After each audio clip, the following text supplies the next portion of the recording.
Louis soit Jésus-Christ.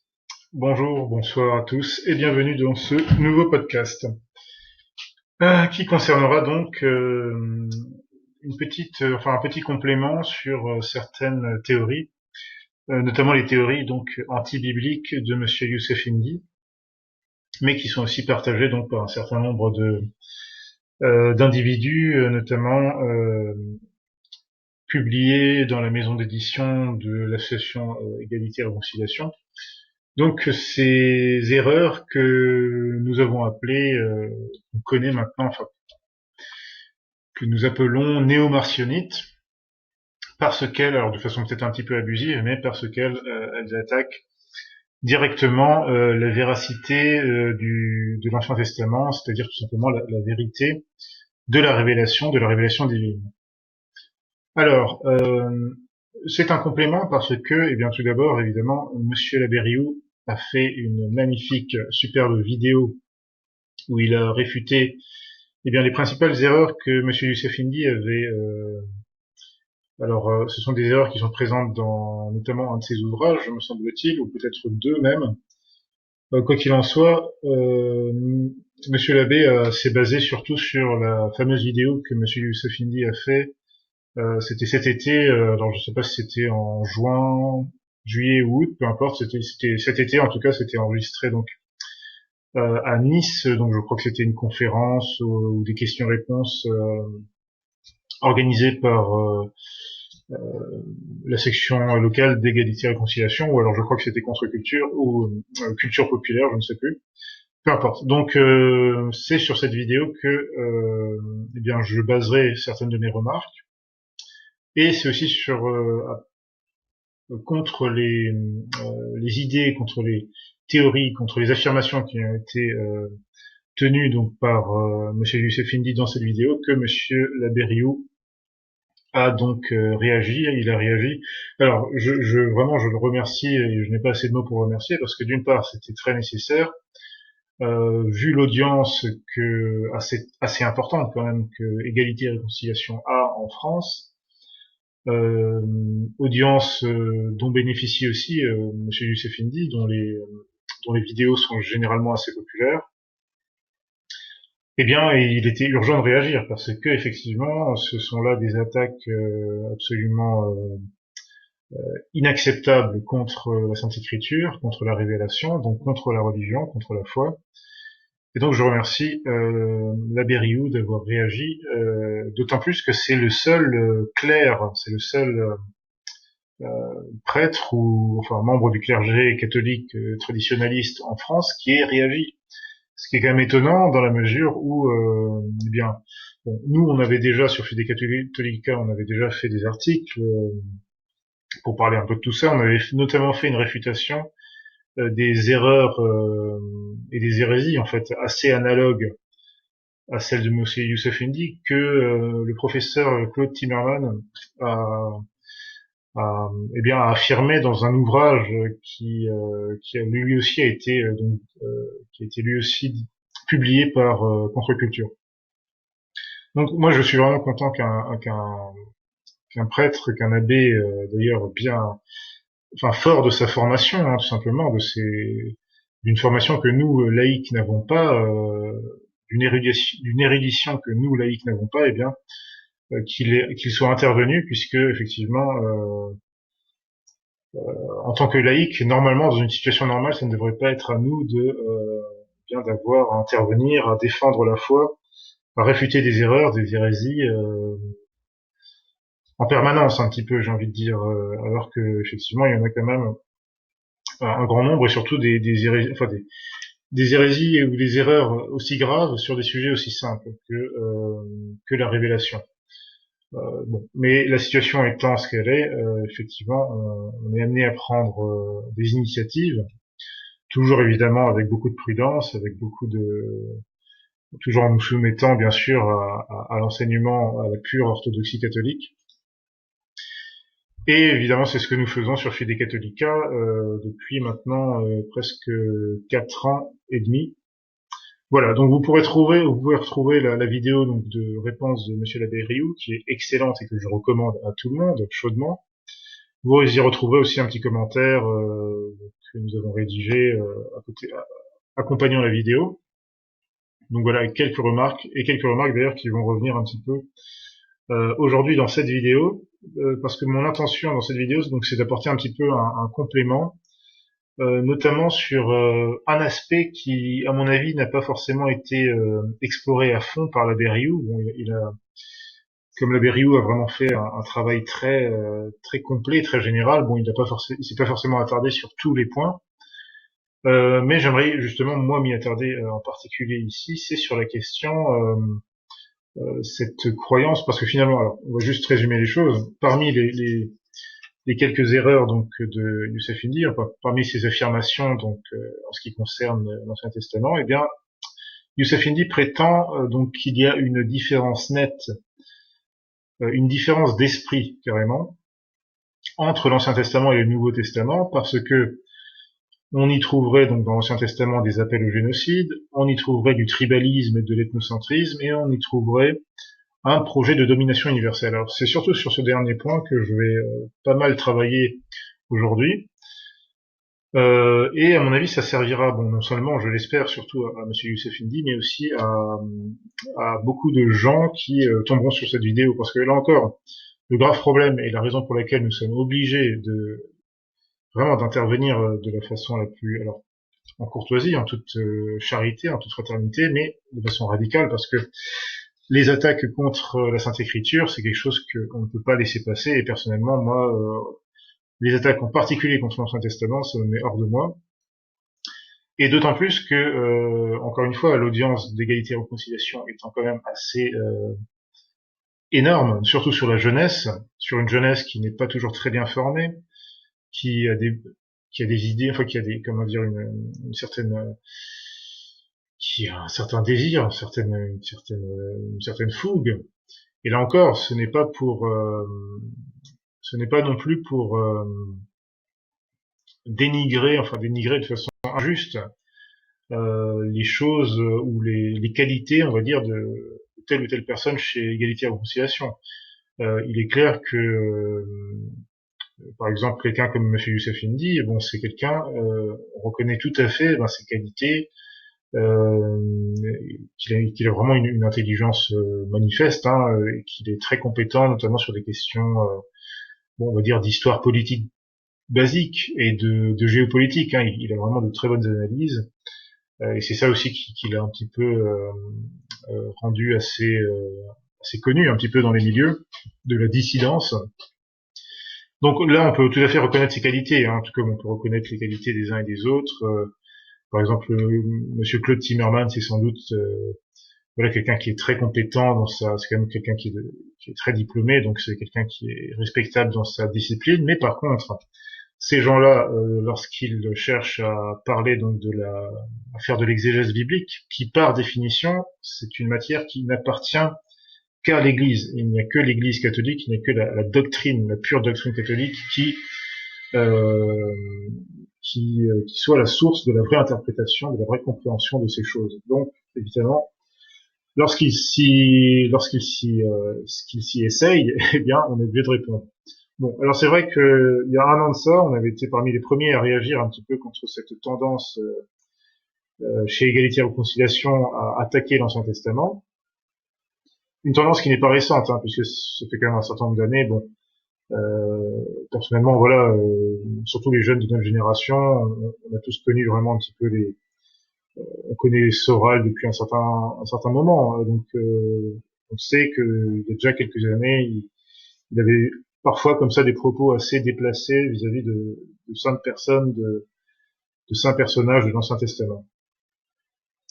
Donc c'est vrai on avait déjà, il y a un an de ça, on avait déjà réagi avec un article qui, ma foi, est assez virulent, sans qu'il soit insultant ou quoi que ce soit. Donc euh, je tenais juste à le préciser parce que je pense que il y a parfois chez nous, chez les laïcs, surtout chez des catholiques, parfois une fougue un petit peu, peut-être,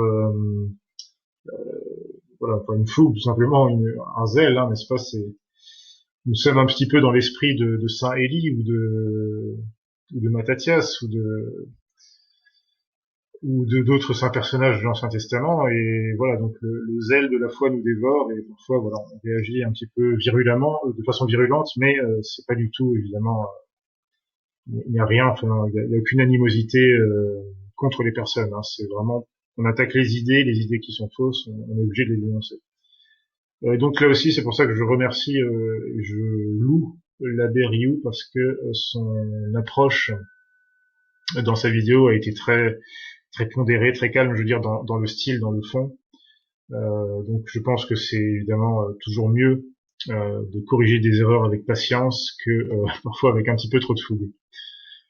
Voilà. Alors cela étant dit, on a aussi fait d'autres articles, hein, sur Fede Catholica sur cette question, notamment un article de réfutation de certaines erreurs anti-bibliques du professeur Claude Timmerman, donc dans le livre dont je parlais tout à l'heure. Donc je vais pas m'essayer là à le retrouver, mais enfin à l'afficher ici, sinon ça va me faire bugger mon ordi, comme j'ai déjà beaucoup de tabs ouvertes. Mais vous pourrez le retrouver, hein, vous tapez dans la barre de recherche ici Timmerman, etc. Et vous retrouverez l'article en question où voilà, je réfute eh bien tout simplement les quelques erreurs parmi beaucoup d'autres que Monsieur Timmerman fait en attaquant donc la véracité historique de certains événements, de certains personnages de l'Ancien Testament. Des erreurs qui ont été condamnées par l'Église, bien sûr, qui sont condamnées d'anathème. On va y revenir tout de suite. Alors, il y a aussi une chose que je voulais signaler, et c'est pour ça d'ailleurs, bon, pourquoi est-ce que on avait titré justement cet article sioniste contre marcioniste, c'est que on a remarqué un certain paradoxe, c'est-à-dire que si vous voulez, l'idée de ces théories dont on va parler, enfin on va un petit peu pouvoir résumer ça, revoir ça avec en passant en revue donc quelques idées de Monsieur Youssef Indy, hein, quelques théories. En fait, leur idée, c'est l'origine en fait de ce rejet de l'Ancien Testament, de ce rejet moderne de l'Ancien Testament, c'est de dire que finalement le projet de domination globale judéo-talmudo-sioniste, eh bien, c'est un espèce de projet qui prend source dans l'Ancien Testament. Et en fait, c'est vraiment un grand paradoxe parce que en, en ayant cette considération, eh bien, ces marcionites ou ces néo-marcionites, enfin, ils ne se rendent pas compte, manifestement, enfin, ce qui est évident, ils ne peuvent pas s'en rendre compte parce que, pour la plupart d'entre eux, ils ne sont pas catholiques, ils ne professent pas la foi catholique, donc ils n'ont pas malheureusement les bons outils. Mais ils ne se rendent pas compte qu'en fait, ils valident totalement les prétentions justement de ces mêmes sionistes talmudistes. Ils les valident à 200%. Donc c'est un très grand paradoxe. Pourquoi je dis ça? Parce que tout simplement, d'un point de vue objectif, on ne peut pas affirmer que l'Ancien Testament valide quoi que ce soit du judaïsme talmudique ou du talmudo-sionisme comme on veut.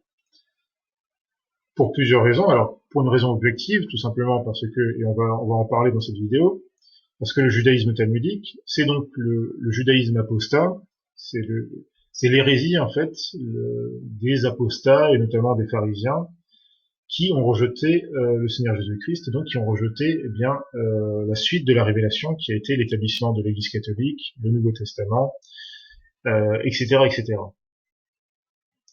Et, et donc, donc ça c'est une première chose. En plus de ça, et ça c'est vraiment la chose la plus frappante, c'est que le judaïsme talmudique lui-même en fait est ouvertement, enfin a un mépris ouvert contre l'Ancien Testament. Et d'ailleurs bon, j'en donne de nombreuses preuves dans mon livre puisque alors j'en profite pour vous le montrer. Donc ça c'est mon livre qui est sorti cet été en août, Mystère de la Révolution, donc que vous pouvez trouver donc édité aux éditions Verus Israël et donc en fait diffusé chez nos amis de la bonne maison d'édition catholique, le collectif Saint-Robert Bellarmin.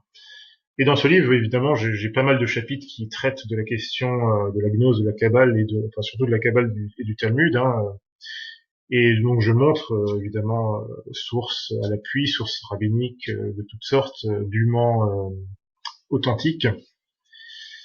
Je montre qu'en fait, dans plusieurs passages du Talmud, eh bien, il y a des attaques directes contre les prophètes. Par exemple, contre Isaïe. Isaïe est attaqué dans le Talmud, il est traité de menteur et il est même traité de magicien. Ce qui est intéressant, puisque d'ailleurs, comme l'a lui-même remarqué M. Youssef Indy, eh bien effectivement, à un moment donné, dans l'Évangile, le Seigneur Jésus-Christ se tourne vers les pharisiens et leur dit clairement: vous êtes les héritiers de ceux qui ont tué les prophètes. Et évidemment, le Seigneur Jésus-Christ dit bien plus que ça, puisque on va revenir tout à l'heure justement sur cette question de la falsification des Écritures. Et justement, on va voir qu'en fait, c'est très intéressant, parce que là, il y a un énorme quiproquo.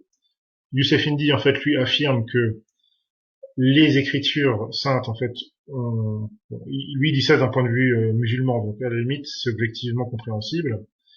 Il dit que, en gros, ce que nous on appelle l'Ancien Testament, c'est en très grande partie, ça a été en très grande partie falsifié. Voilà, ce sont des écrits dans lesquels il y a plein d'inventions, de choses fausses, etc., etc. Ce qui évidemment est une grave erreur, mais ça peut se comprendre au moins de son point de vue musulman. Ça peut moins se comprendre par contre du point de vue de certaines personnes qui se prétendent catholiques ou qui prétendent défendre voilà la France catholique ou je sais pas quoi. Non, ces gens-là, s'ils rejettent quoi que ce soit dans l'Ancien Testament, c'est qu'ils rejettent la foi catholique tout simplement. Et donc, comme je le disais, donc dans le Talmud, vous trouvez aussi des attaques, par exemple, contre Adam, contre Abraham, qui est traité en fait de la pire des manières, contre Noé, qui est traité de soulard, de sodomite, etc. Il y a des attaques, ouais, il y a des attaques contre plein de saintes personnes de l'Ancien Testament, et bien sûr, le Talmud en fait attaque directement l'Ancien Testament. Et on va le voir tout à l'heure. Je vais citer passage du traité, je crois que c'est le traité Sophérim. Sophérim. Bon, on le retrouvera tout à l'heure. Je ne sais pas si je l'ai sous les yeux ici. Ouais, enfin bref, je vous montrerai peut-être tout à l'heure, effectivement. Dans ce traité-là, effectivement, dans le Talmud en fait dit tout simplement, enfin un mépris ouvert pour l'Ancien Testament. Le Talmud enseigne tout simplement que l'Ancien Testament, finalement, c'est ce qu'il y a de moins intéressant, de moins fiable, de moins, comment dire, méritant. C'est-à-dire que pour vraiment le juif talmudique, il doit pas connaître l'Ancien Testament. Pour lui, voilà, c'est assez, voilà, c'est assez méprisable. Par contre, le juif talmudique, il doit connaître et respecter, surtout, il doit avoir un respect délirant pour le Talmud lui-même et pour la Mishnah, etc. Donc voilà le raisonnement du Talmud. Hein. Donc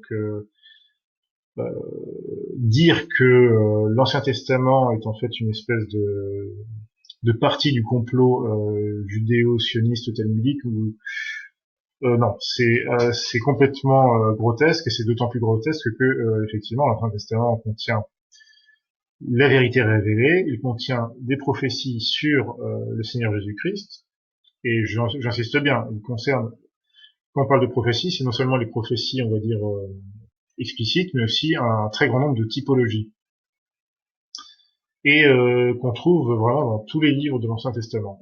Tous les livres, quasiment, parfois presque dans tous les chapitres, vous trouverez soit une typologie qui concerne le Seigneur Jésus-Christ, soit une typologie qui concerne, enfin, quand je parle de typologie, ce sont des événements ou des types, soit des types événementiels, soit des types personnifiés, qui annoncent, alors soit le Seigneur Jésus-Christ, soit, par exemple, la très sainte Vierge Marie, qui est par exemple prophétisée dans la Sainte Arche d'Alliance, mais qui est aussi prophétisée dans la personne de Sainte Esther, de Sainte Judith.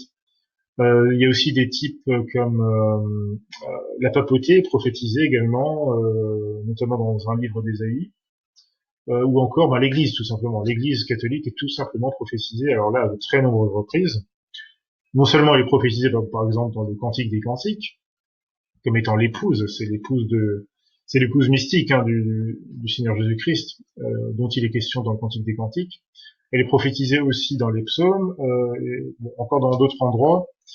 Et elle est d'autant plus prophétisée que, eh bien, on va parler justement de cette question de ce soi-disant projet de domination universelle qui se trouverait dans l'Ancien Testament et qui justifierait, eh bien, on va dire, les juifs talmudiques. Alors, avant d'aller plus loin, il est clair que les juifs talmudiques et que par extension les sionistes, parce que le sionisme juif n'est que l'expression politique de ce talmudisme, et même de la Kabbale également, hein, dans une perspective plus mystique. Il est évident que ces gens-là, comme l'a très bien dit la Berriou, et ça c'est une erreur absolument, enfin c'est une considération vraiment très irrationnelle de la part de nos marcionnites. La Berriou dit très bien dans sa vidéo que il est absurde de penser que parce que les juifs talmudiques se revendiquent de certaines parties de l'Ancien Testament et qu'ils ont une espèce d'interprétation comme ça de l'Ancien Testament, une interprétation qui est évidemment complètement erronée de A à Z, il est complètement idiot et péremptoire d'affirmer que dans ce cas, ça veut dire que l'Ancien Testament est mauvais. Parce que sinon, effectivement, on peut dire que les protestants, dans ce cas, on peut dire ou plutôt que le Nouveau Testament est complètement faux parce que les protestants se réclament du Nouveau Testament. Donc c'est complètement grotesque.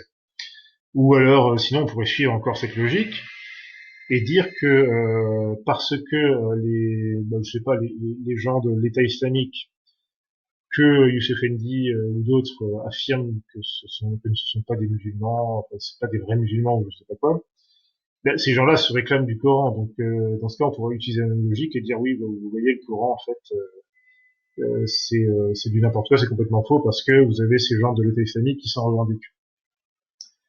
Sauf que, et on y reviendra un tout petit peu à la fin de la vidéo, là encore, on peut objectivement prouver, non seulement par la révélation, mais aussi par la loi, par la raison naturelle, on peut prouver que effectivement, le Coran n'est absolument pas une révélation divine, c'est une œuvre d'homme, c'est une invention d'homme et avec des inspirations démoniaques extrêmement claires.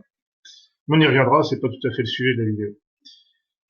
D'ailleurs, en parlant de protestants, là aussi, il y a aussi un reproche qu'on doit faire à la méthodologie de M. Youssef Indy, même s'il est encore, moi, je n'ai jamais oublié en fait le fait qu'il soit musulman. Et ça, c'est vrai que Youssef Indy, dans sa vidéo, a dit à plusieurs reprises que les gens oubliaient qu'il était musulman et que donc les gens qui s'étonnent qu'il attaque l'Ancien Testament, bon, etc.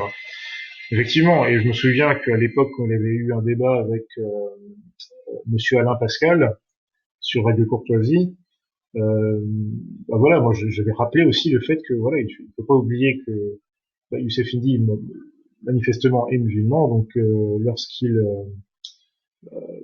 a des considérations tout à fait hétérodoxes et erronées par rapport à l'Ancien Testament, eh bien quelque part c'est objectivement logique, enfin mais une logique derrière, même si effectivement ce n'est pas une logique raisonnable, c'est pas un cheminement raisonnable, mais ça on va le voir tout de suite.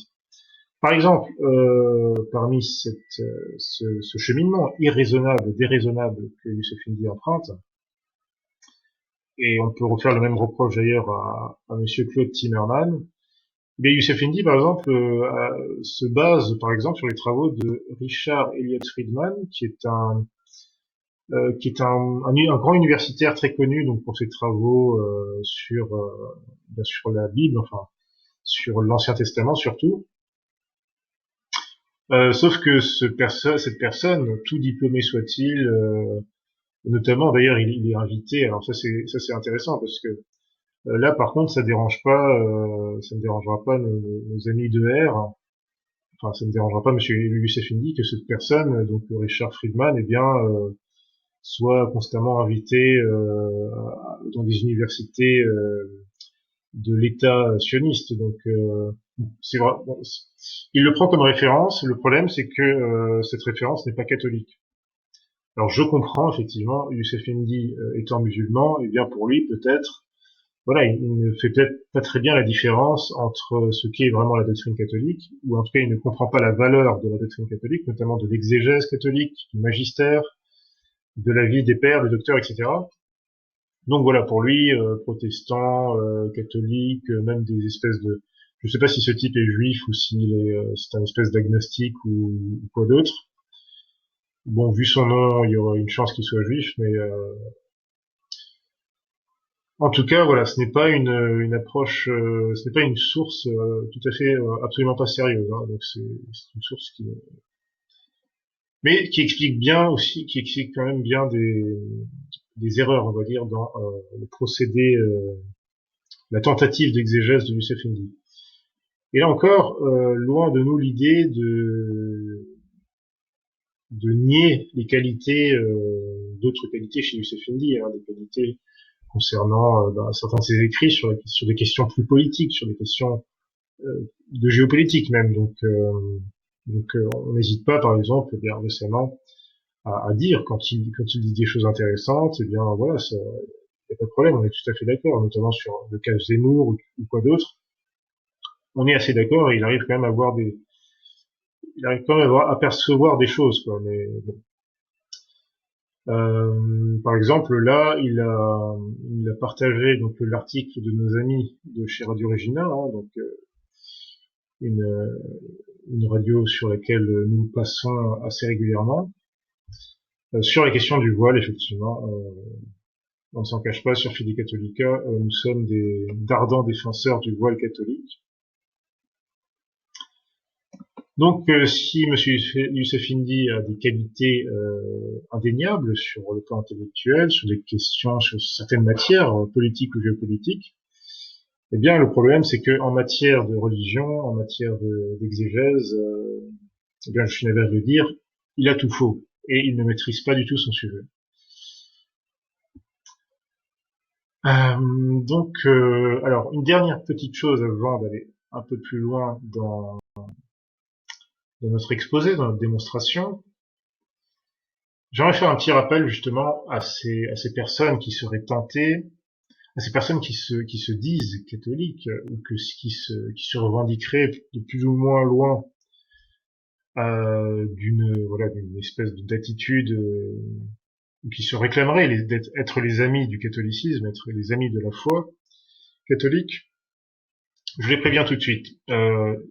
Si vous vous prétendez catholique et que vous niez, que vous rejetez l'Ancien Testament ou que vous affirmez qu'il se trouve des choses fausses dans l'Ancien Testament, qu'il y a des choses, voilà, qu'il y a des inventions dans l'Ancien Testament, c'est-à-dire si vous refusez l'enseignement catholique infaillible ou l'avis des pères, des docteurs sur l'interprétation correcte qu'il faut avoir de l'Ancien Testament, eh bien, vous êtes anathémisé tout simplement par le Concile de Trente, quatrième session, voilà, sur le décret, sur la réception des livres saints et des traditions. Bon, c'est un anathème d'ailleurs qui a été répété au premier concile de Vatican. Voilà, vous pouvez trouver tous ces textes-là, vous pouvez les trouver donc dans la section magistère ou dans la section Bible sur Fide Catholica.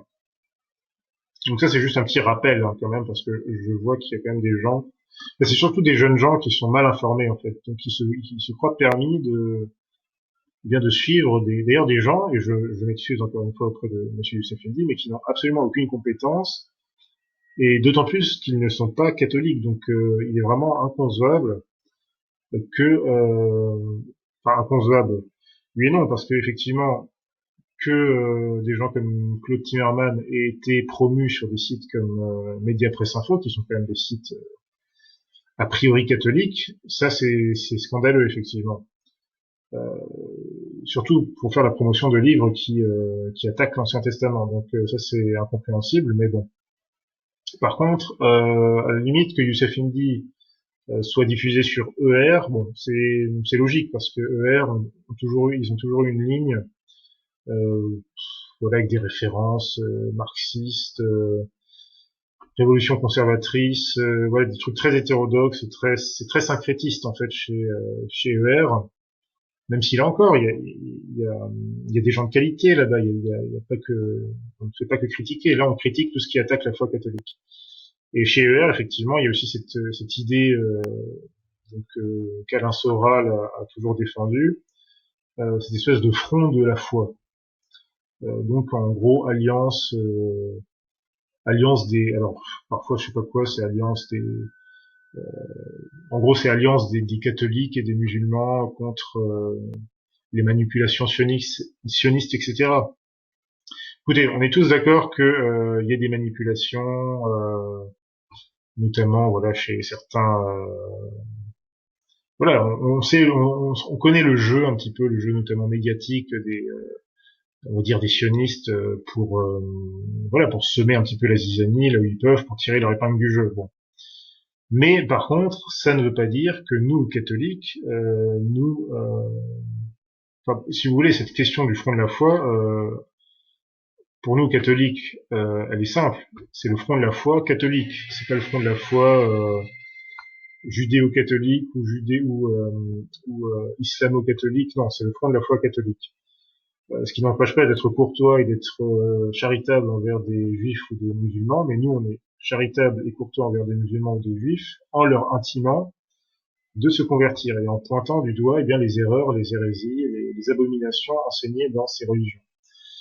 Il faut faire les choses dans l'ordre et voilà. Donc ça, c'est aussi un boulot bon, qui nous incombera peut-être à notre génération, de remettre un petit peu les choses en ordre dans ce milieu dissident, droite nationale français qui est vraiment dans un état pathétique. Et même si ER sont loin d'être les pires, même eux, il y a vraiment beaucoup de choses à revoir. Donc nous allons peut-être commencer par revoir, j'ai noté ici donc quelques-unes des affirmations de Youssef Indy, donc dans sa vidéo en question. Et donc je vais y revenir pêle-mêle, donc je vais toutes les énoncer, comme ça je vais y revenir un petit peu pêle-mêle comme ça parce que vous voyez que j'ai plein de d'onglets ouverts.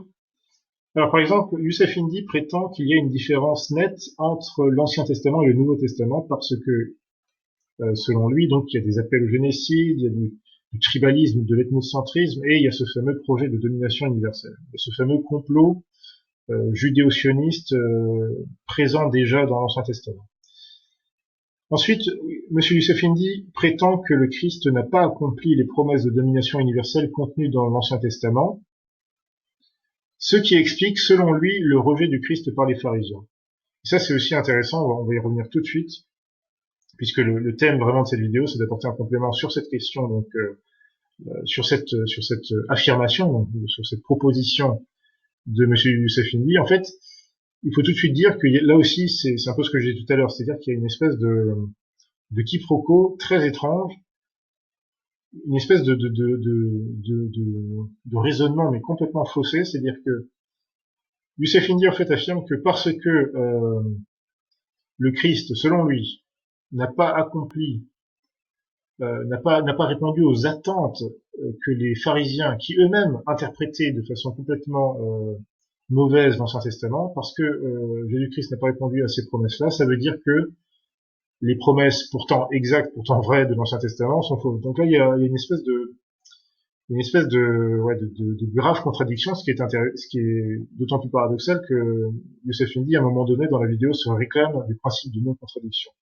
Là, je suis désolé, ça va pas du tout. Mais on va y revenir. Alors, pour fonder ces exemples, pour, pour fonder ces exemples, eh bien, Youssef Indy donne, pour exemple, pardon, je me répète un peu parce que je suis un petit peu dans pas mal de travaux en ce moment, mais en tout cas, voilà, il donne pour exemple Deutéronome 28, par exemple. Alors, on va voir Deutéronome 28 pour voir ce qui peut gêner, éventuellement M. Youssef Indy dans ce chapitre de l'Ancien Testament. Donc en fait, dans ce passage du Deutéronome serait contenu donc certaines promesses de domination universelle. En tout cas, il y aurait de quoi, selon lui, donc donner de l'eau au moulin des juifs talmudiques. Voilà. Par exemple, alors je crois, par exemple, on peut lire un petit peu Toutes ces bénédictions se répandront sur vous, vous en serez comblés, pourvu néanmoins que vous obéissiez à ces préceptes. Alors ça, c'est très important, parce qu'en fait, là aussi, j'ai trouvé ça assez, je vais pas dire malhonnête, je vais rester gentil, mais assez maladroit, pour le moins, de Youssef Indy d'affirmer que Deutéronome 28 contient voilà une espèce de germe du projet talmudique globaliste, parce que alors par exemple qu'est-ce qu'on peut voir un petit peu comme passage qui voilà par exemple ici tous les peuples de la terre verront que le nom de Dieu a été invoqué sur vous et ils vous craindront. Euh, Qu'est-ce qu'on peut voir? Voilà, alors le Seigneur ouvrira le ciel, qui est son riche trésor, pour répandre sur votre terre la pluie et en son temps, et il bénira tous les travaux de vos mains. Vous prêterez à plusieurs peuples et vous n'emprunterez de personne. Le Seigneur vous mettra à la tête des peuples et non derrière eux. Vous serez toujours au-dessus et non au-dessous. Pourvu néanmoins que vous écoutiez les ordonnances du Seigneur votre Dieu, que je vous prescris aujourd'hui, que vous les gardiez et les pratiquiez. Alors ça, selon Youssef Indy et selon les néo-marcionites, ce sont des preuves, voyez-vous, que, regardez, vous voyez que l'Ancien Testament, manifestement, a été falsifié, puisque, manifestement, euh, les, les Juifs, enfin plutôt les Israélites proto-talmudiques, déjà à l'époque de Moïse, eh bien, voyez-vous, ont complètement, ou peut-être après un petit peu, parce qu'il y a aussi des réfutations par rapport à la chronologie de la rédaction des saints textes, à Youssef Indy. Donc, bon, en gros, ce sont ce genre de passages que Youssef Indy trouve problématiques. Bien, je vais le rassurer tout de suite. Premièrement, son affirmation est assez maladroite parce que on voit ici que c'est une... enfin, on va lire tout simplement, ce sera plus simple. Ce chapitre commence donc par ce verset, mais si vous écoutez la voix du Seigneur, votre Dieu, en gardant et en observant toutes ces ordonnances que je vous prescris aujourd'hui, le Seigneur votre Dieu vous élèvera au-dessus de toutes les nations qui vivent sur la terre, etc., etc. Donc ça continue jusqu'à tout ce qu'on a lu là. Mais, à partir donc du verset 15, si vous ne voulez pas écouter la voix du Seigneur votre Dieu et que vous ne gardiez et que vous ne pratiquiez pas toutes ces ordonnances et les cérémonies que je vous prescris aujourd'hui, toutes ces malédictions fondront sur vous et vous saisiront. Vous serez maudits dans la ville, maudits dans les champs. Votre grenier sera maudit. Les fruits que vous aurez mis en réserve seront maudits. Le fruit de votre sein et le fruit de votre terre sera maudit, aussi bien que vos troupeaux de bœufs et vos troupeaux de brebis. Vous serez maudits à l'entrée et à la fin de toutes vos actions. Le Seigneur enverra parmi vous l'indigence et la famine. Il répandra la malédiction sur tous vos travaux, etc., etc. Euh, Par exemple, voilà, le Seigneur vous fera tomber devant vos ennemis. Vous marcherez par un seul chemin contre eux et vous fuirez par sept. Vous serez dispersés dans tous les royaumes de la terre, etc., etc. Bon, si, en fait, là, je parlais tout à l'heure du problème de la méthodologie de Youssef Indy. En fait, je comprends pas pourquoi Youssef Indy passe son temps à... parfois, voilà, Youssef Indy défend la France catholique dans certaines de ses interventions. En tout cas, il parle souvent positivement, on va dire, de la religion catholique, enfin, en tout cas, de l'Église catholique, on va dire, plutôt d'un point de vue temporel d'ailleurs, par le passé. Il a fait à plusieurs reprises dans des conférences.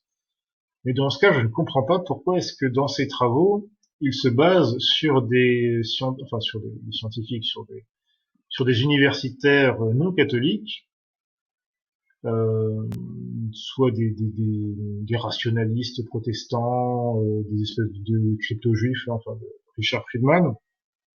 Pourquoi est-ce qu'il se base sur ces gens-là et qu'il ne se base pas sur, eh bien, les érudits catholiques, les pères de l'Église, les docteurs de l'Église, les exégètes,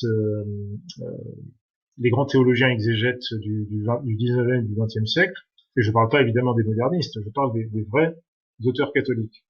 Parce que là, ils auraient pu vraiment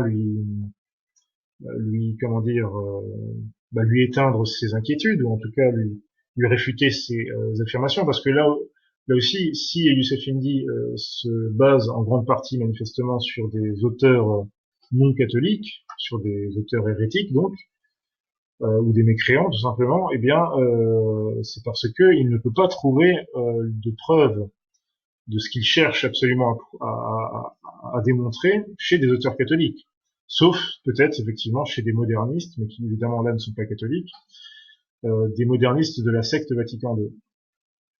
Parce que sinon, eh bien, Youssef Indy aurait compris que par exemple, ici, donc au verset 4, le fruit de votre sein, le fruit de votre terre, le fruit du bétail sera béni, vos troupeaux de bœufs et de vos troupeaux de brebis seront bénis, etc., etc. Bon, eh bien, il aurait pu ouvrir tout simplement le commentaire Haydock, l'un des commentaires les plus faisant le plus autorité et qui est l'un des plus modernes euh, pour les catholiques, hein. Et puis il aurait pu lire un petit peu tous les commentaires donc, de Deutéronome 28 et comprendre que la plupart de ces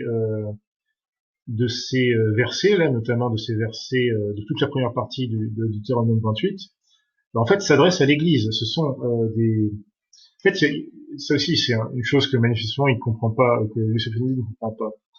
Il y a plusieurs sens dans l'écriture. Il y a souvent un sens littéral qui va se reporter au contexte, notamment au contexte de l'époque donc des anciens Israélites. Donc les promesses que Dieu leur fait à ce moment-là, au début de Deutéronome 28, enfin dans tout Deutéronome 28, hein, donc en gros, si les Juifs, enfin si les Judéens, à l'époque on parlait plutôt de Judéens, ou en tout cas plutôt d'Israélites, hein, parce qu'ils ne sont pas encore en Judée, si les Israélites à cette époque sont fidèles à la religion, sont fidèles à Dieu, eh bien dans ce cas, ils n'auront pas de soucis, euh, ils obtiendront justement les promesses qui sont contenues dans ce passage, des promesses qui annoncent, et on va voir avec plein d'autres passages, qui annoncent et se réalisent dans l'Église catholique, dans le règne universel de l'Église catholique. Parce que c'est ça le point que j'essaie de faire, que je vais faire avec d'autres preuves hein, ici dans cette vidéo, c'est que les promesses de domination universelle que Youssef Indy voit dans l'Ancien Testament, eh bien je lui dis tout de suite, elles sont réelles, elles sont vraies, et elles sont tout à fait divinement révélées. Et nous y croyons à fond, tout simplement parce qu'elles se sont réalisées, mais elles ne se sont pas réalisées dans l'ancien Israël, qui était qui était un comment dire, l'ancien Israël, il faut comprendre que alors comment je peux dire, en fait c'est l'étape de la religion qui est préparatoire, qui n'a qu'un seul but, enfin qu'une seule fonction, qui n'a qu'un seul motif d'existence, c'est de préparer l'avènement du Messie Jésus-Christ et enfin donc l'avènement de ce règne universel. Mais on va revenir, je ne veux pas aller trop vite, on va y revenir. Donc bref, Youssef Indy aurait tout simplement pu ouvrir un commentaire, l'un des commentaires les plus classiques, hein, le commentaire Haydock, et voir que par exemple ici, ben, le verset 4 que j'ai vu tout à l'heure, eh bien, le commentaire Haydock nous dit que tout ceci a été pleinement vérifié dans la naissance du Messie, ainsi que le Saint-Esprit l'a fait entendre en faisant que Sainte Élisabeth s'adresse en ces termes à la mère de Jésus-Christ. Donc là, on voit que dans Deutéronome 4, il y a une prophétie de la naissance du Christ, et particulièrement une prophétie de l'Annonciation. Alors là, on commence doucement, les amis. Mais vous voyez, quand on attaque en fait l'Ancien Testament, on se coupe directement. En fait, on se coupe directement du Seigneur Jésus-Christ, parce que, comme je le disais tout à l'heure, il n'y a pas une seule. Et là, en fait, je vais juste reprendre les mots du Seigneur Jésus-Christ. Il n'y a pas un seul passage de la loi qui disparaîtra en fait. Pourquoi? Parce que tout ce qui est dans l'Ancien Testament, en fait, ce sont des choses qui annoncent, prouvent et se réalisent dans Jésus-Christ, dans l'Église catholique, dans le Nouveau Testament. Tout ce que Dieu fait, voilà, il faut pas préjuger, il faut pas préjuger de notre état d'humain et penser que nous sommes plus sages que Dieu. Mais on va voir tout ça. Je veux pas aller trop vite et je m'enflamme déjà parce que effectivement, bon, c'est un sujet voilà, qui provoque chez moi un certain zèle. Bref, donc on pourrait voir d'autres passages.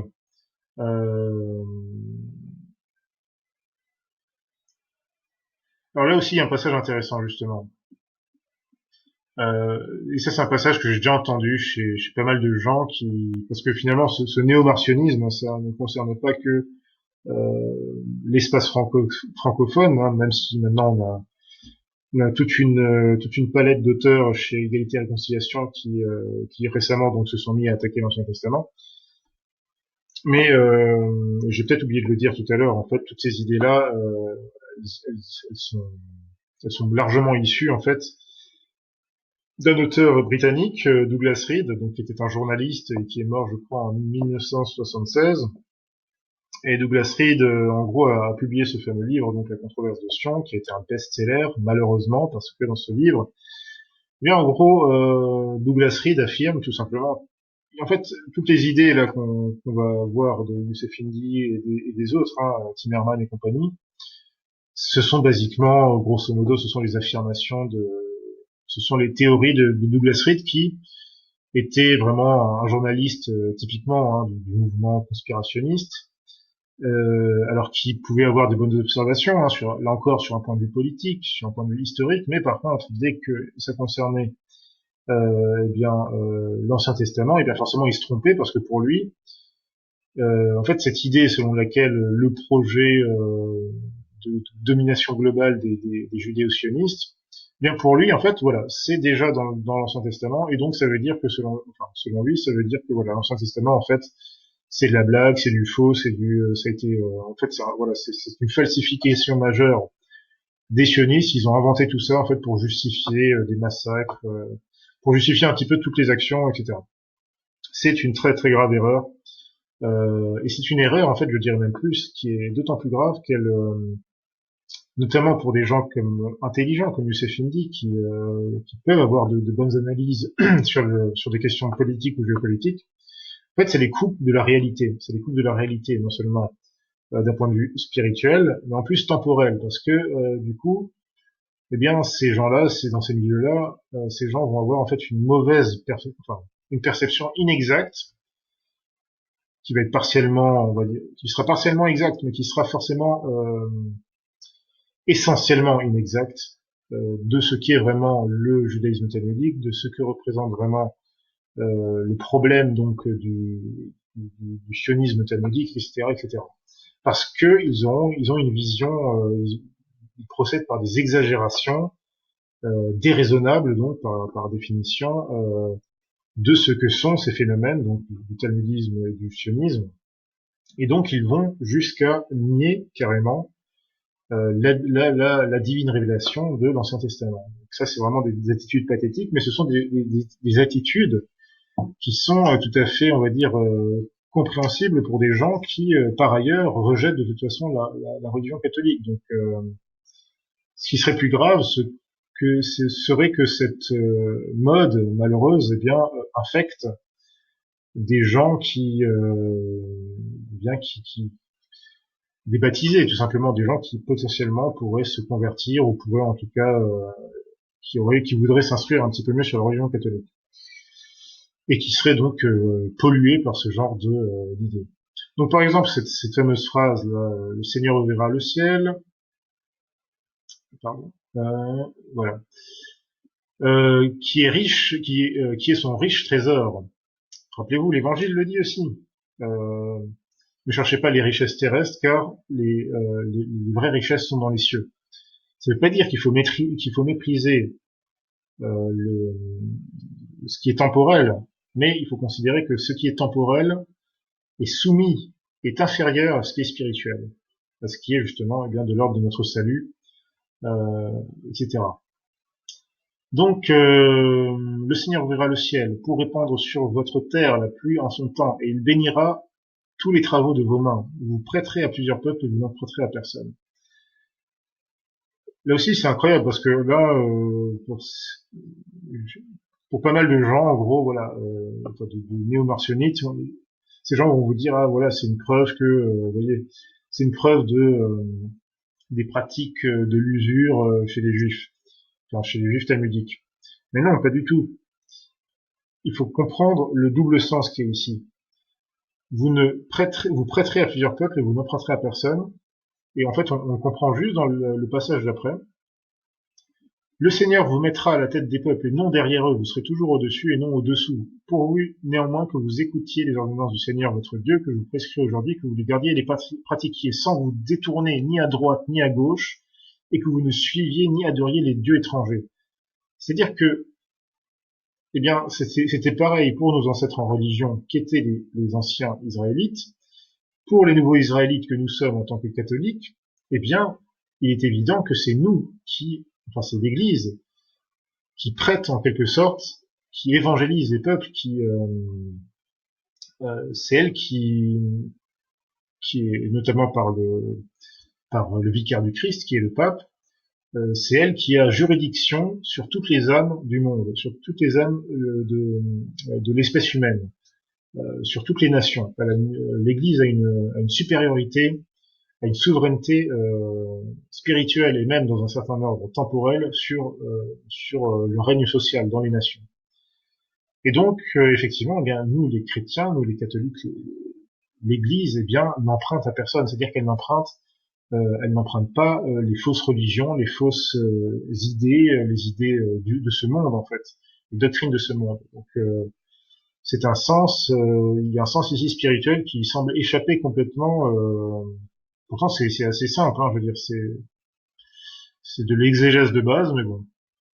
Et puis encore une fois, voilà, Deutéronome 28, donc franchement, donc cette affirmation selon laquelle voilà, Deutéronome 28 est une voilà, c'est une preuve soi-disant de la domination universelle talmudique, non, pas du tout, hein, parce que là justement, en plus, c'est même Deutéronome 28 est une preuve, au contraire, qu'effectivement, les juifs talmudiques, et ceux avant même, les précurseurs des juifs talmudiques et des juifs de la Kabbale, c'est-à-dire les juifs qui, déjà à l'époque de Moïse, c'est-à-dire que, ça aussi c'est incroyable, mais euh, quand Saint Moïse a conduit le peuple dans le désert, qu'il est monté sur le mont Sinaï, qu'il a reçu la révélation, eh bien déjà en bas de la montagne, il y avait déjà une partie de ces Israélites ingrats qui a apostasié, qui s'est mis à adorer le veau d'or. Qu'est-ce qui s'est passé? On le lit dans l'Exode. Eh bien, Moïse est entré dans une colère, dans une juste colère, et il a fait tuer plusieurs milliers de ces gens. Direct, voilà. Vous me les tuez tous parce qu'il n'est pas question qu'on entre dans la terre promise avec des mécréants, des gens qui sont des apostats, qui sont déjà retombés dans le paganisme, alors que Dieu venait à peine de les sortir d'Égypte, de la servitude en Égypte, par des miracles absolument époustouflants. Donc là, c'était un châtiment tout à fait mérité pour ces mécréants. Il y a encore plusieurs épisodes comme ça hein, dans le livre des Nombres. Il y a la fameuse rébellion de Corée. Donc vous avez Corée dans plusieurs complices qui vont se rebeller en fait contre l'autorité de Moïse, qui était le pasteur suprême hein, de ce troupeau à ce moment-là. Moïse qui est d'ailleurs un type de Jésus-Christ, comme on le lit non seulement dans la Bible, dans le Nouveau Testament, pardon, et comme c'est enseigné par l'exégèse. Hein, donc les gens qui attaquent Moïse, faites très attention. En attaquant Moïse, vous attaquez Jésus-Christ. Donc voilà, la rébellion de Corée dans le livre des Nombres. Et qu'est-ce qui se passe? Eh bien, Dieu envoie un châtiment immédiat. Dieu ouvre le sol littéralement sous les pieds de Corée et de 200 de ses partisans, et ils sont engouffrés dans le sol, voilà, dans les flammes directes de l'enfer, boum, et le sol se referme sur eux. Donc, je veux dire, projet de domination universelle, preuve que le Deutéronome ou que le Pentateuque, voilà, est falsifié parce qu'il serait en gros voilà, ce serait une falsification des juifs talmudiques. Franchement, ouais, c'est très très très audacieux et c'est surtout très hérétique et complètement stupide d'affirmer ça.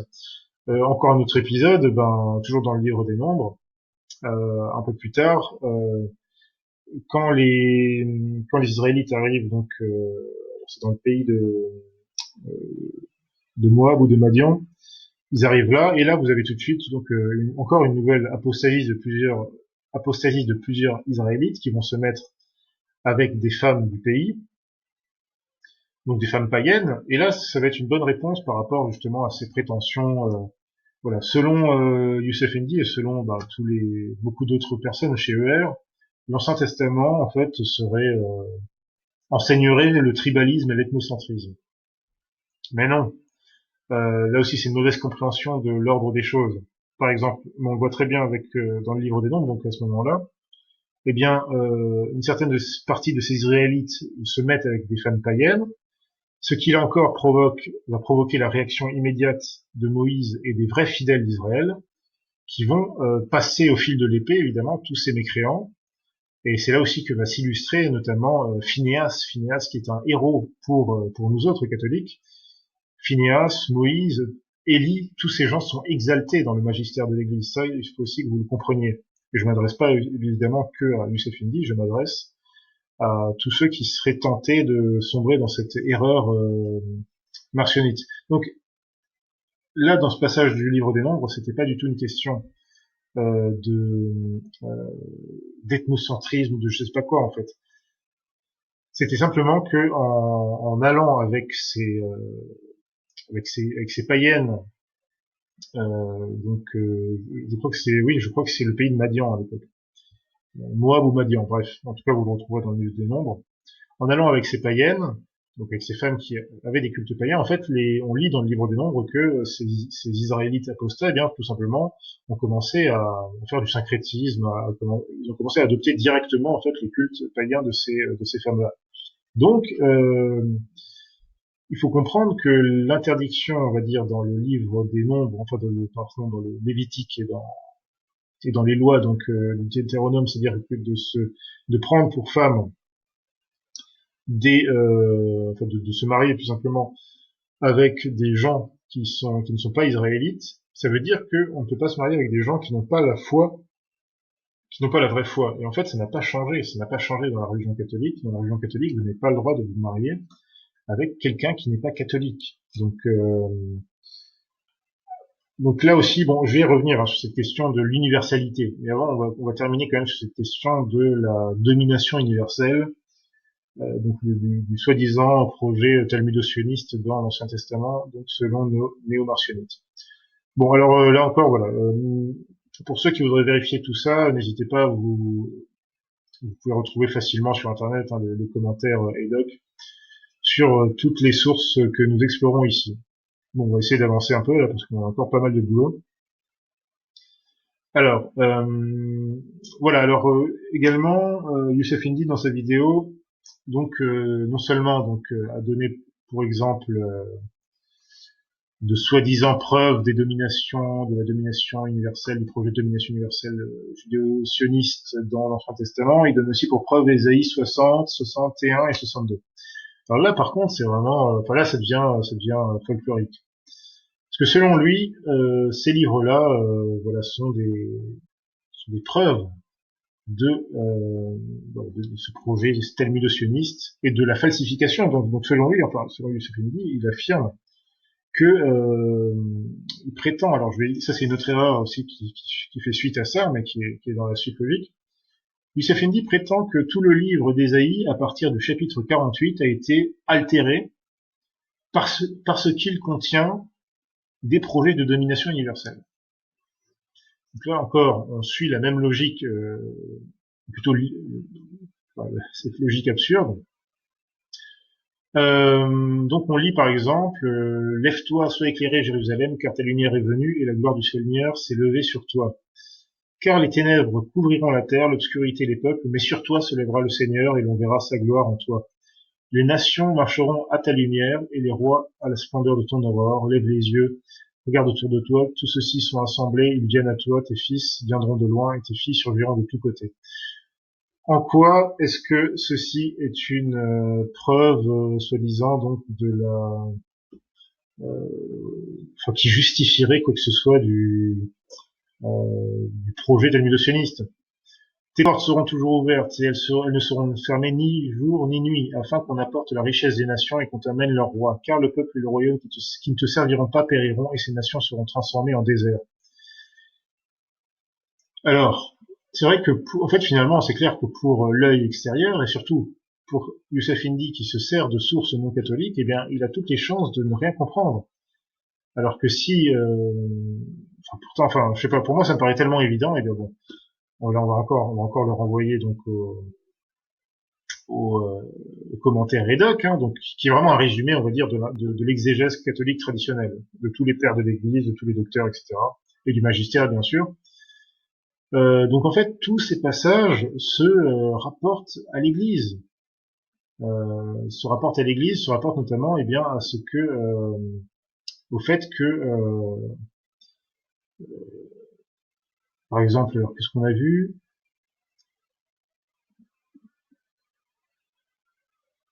La force des nations viendra à toi. Oui, tout ceci se réalise dans l'Église, c'est-à-dire que euh, on va y venir parce que là, sinon je vais aller trop vite. Les nations marcheront à ta lumière. Oui, effectivement, toutes les nations doivent être soumises à la doctrine catholique, qui est catholique. Je rappelle que ça veut dire universel, et donc effectivement, seule l'Église peut apporter effectivement la lumière de Jésus-Christ à toutes les nations. On a vu aussi un passage intéressant là. Les nations qui ne te suivront pas se transformeront en désert. Et oui, tout à fait, mais oui, effectivement. D'ailleurs, puisqu'on en est là, bon, je vais le réserver juste pour après, il faut pas que je l'oublie. Mais enfin, tous ces passages se rapportent à l'Église, en fait, prophétisent l'Église. C'est-à-dire que en fait, on va faire simple, hein. On va être carré, on va être simple. Tout ce que Youssef Indy voit ou pense voir comme projet de domination universelle dans l'Ancien Testament, eh bien, il faut qu'ils comprennent tout simplement que ce sont des prophéties qui s'adressent à l'Église catholique et qui se réalisent dans l'Église catholique. Pourquoi? Parce que Jésus-Christ est Dieu, roi des rois, roi de l'univers, roi des nations, c'est le souverain absolu, puisqu'il est Dieu, et par conséquent, l'Église, qui est sa fondation, qui est son corps mystique, qui est son épouse immaculée, eh bien, c'est elle qui, dans le domaine spirituel sur Terre et le domaine temporel également, eh bien, exerce cette juridiction suprême. Voilà, donc tout ceci, Youssef Indy l'aurait compris effectivement à la lumière d'un commentaire biblique catholique, tout ce qu'il y a de plus traditionnel. Malheureusement, il s'est tourné vers voilà, des travaux de scribouillards très diplômés, certes, mais qui ne sont pas catholiques, donc qui sont hérétiques et qui sont dans le faux par rapport à ça. Alors, ah oui, il y a une autre affirmation. Donc oui, comme on l'a dit à l'instant, euh, Youssef Indy prétend que donc tout le livre d'Isaïe, à partir du chapitre 48, a été altéré parce qu'il contient donc ces fameux projets de domination universelle. Ah bon? Intéressant, parce que c'est dommage, hein, parce que enfin, tout le livre d'Isaïe, c'est une proclamation magnifique et tellement admirable pour notre Seigneur Jésus-Christ, pour l'Église, qui en plus, enfin, le prophète Isaïe, voilà, dénonce de façon absolument nette, comme l'ont fait en fait tous les saints patriarches ont toujours, enfin les patriarches surtout à partir de Moïse, bien sûr, ont toujours dénoncé tous les apostats qui se trouvaient parmi les Israélites et ont constamment averti, surtout pour les prophètes, ont constamment averti effectivement que eh bien ces apostats feraient partie justement de ceux qui seront rejetés au moment donné où le Messie arrivera. Euh, alors, bon, Indy nous dit que effectivement tous les chapitres à partir de Ésaïe 48, voilà, en fait, c'est falsifié. On ne sait pas d'où est-ce qu'il affirme ça. Alors lui, il nous donne un argument chronologique, hein, par rapport à des théories, on va dire, des théories, comment dire, euh, épistémologiques. Hein, donc, voilà, encore, ce sont les prétentions des rationalistes, hein, modernistes typiquement. Mais donc, c'est dommage parce que dans Ésaïe 53, par exemple, eh bien, il y a une prophétie absolument magnifique concernant le Messie, concernant la manière dont il va euh, être, la manière dont il va s'offrir en sacrifice pour pour justement en tant que pour la rédemption des péchés du monde. Donc là aussi, c'est étonnant parce que l'une des prétentions de Youssef Indy, c'est de dire que bien les juifs pharisiens ont rejeté le Christ parce que il ne répondait pas aux promesses messianiques, aux promesses, oui, aux promesses messianiques, hein, qui étaient contenues dans l'Ancien Testament. Alors, on a dit tout à l'heure que ça partait d'une double erreur, en fait, qu'il y avait un problème de logique chez Indy, dans la mesure où, d'un côté, il est vrai que manifestement, c'est ce qu'on lit dans l'Évangile, effectivement, les juifs talmudiques, enfin les pharisiens, hein, pardon, c'est la même chose. Les pharisiens, effectivement, n'ont pas accepté, n'ont pas reconnu Jésus-Christ euh, parce que tout simplement, d'une part, ils rejetaient déjà, enfin, ils avaient déjà une interprétation erronée de l'Ancien Testament, et ça, on va le voir avec le Talmud. On va en citer un passage tout à l'heure. Euh, mais aussi que, et ça on lit aussi dans l'Évangile, c'est vrai que pour eux, pour les pharisiens, je dis bien pour les pharisiens, eh bien, eux, ils étaient déjà dans une optique, on va dire, nationale. Ils étaient déjà dans une optique, vraiment dans l'optique talmudique, laquelle n'a rien à voir, je le répète encore une fois, avec l'Ancien Testament. Donc, ce n'est pas parce que les pharisiens étaient effectivement tombés dans une espèce de nationalisme idolâtre, ethnocentrique, ça c'est tout à fait exact. Mais c'est pas parce qu'ils étaient tombés là-dedans que ça veut dire que, enfin que ça devrait signifier que l'Ancien Testament enseigne ceci ou conduit à ceci. Non, l'Ancien Testament conduit à justement au rétablissement de l'universalité de la religion, ce qui était le projet initial de la révélation. Dans la Genèse, au départ, le projet, enfin, quand Dieu crée le monde, et même quand, après le péché originel, en permanence, le projet a toujours été universel dans la religion, dans l'Ancien Testament. Et le fait qu'il y ait eu à un moment donné, eh bien, une alliance avec Noé, ensuite une alliance avec Abraham, puis une alliance donc avec au moment de la révélation mosaïque, eh bien, ça, ce sont des étapes que Dieu, dans son infinie sagacité, eh bien, devait mettre en place parce que tout simplement, il y a eu des périodes. Pourquoi est-ce qu'il y a eu euh, un déluge? C'est parce que il y avait, à part Noé, eh bien, presque tous les autres hommes, sauf Noé et sa famille, eh bien, étaient tombés dans le paganisme. Donc Dieu a choisi d'appliquer un châtiment. C'est pareil du temps d'Abraham avec l'épisode de Sodome et Gomorrhe. Euh, Sodome et Gomorrhe étaient tombés dans le paganisme, dans la débauche des mœurs. Et bien, dans ce cas, eh bien, Dieu a choisi un châtiment. Et donc, plus le temps avançait, plus vous aviez des peuples, ces fameuses nations, qui tombaient dans l'idolâtrie, dans le paganisme, et bien, dans ce cas, eh bien, Dieu, à un moment donné, a choisi effectivement d'élire un peuple dans lequel, et ce peuple devait garder la révélation, la religion, pour que, notamment sur une terre particulière, dans un espace géographique particulier, jusqu'à ce que le Messie arrive, parce que le Messie devait arriver là, de telle manière, etc., etc. Et tout ceci, voilà, tout ceci est contenu et annoncé dans l'Ancien Testament. Donc, je ne comprends pas en fait où est le problème. Et là, on le lit dans Ésaïe 53. On va lire ce passage qui est une très très grande prophétie de la passion du Seigneur Jésus-Christ. Vraiment, c'était nos malades qu'il portait et nos douleurs dont il s'était chargé.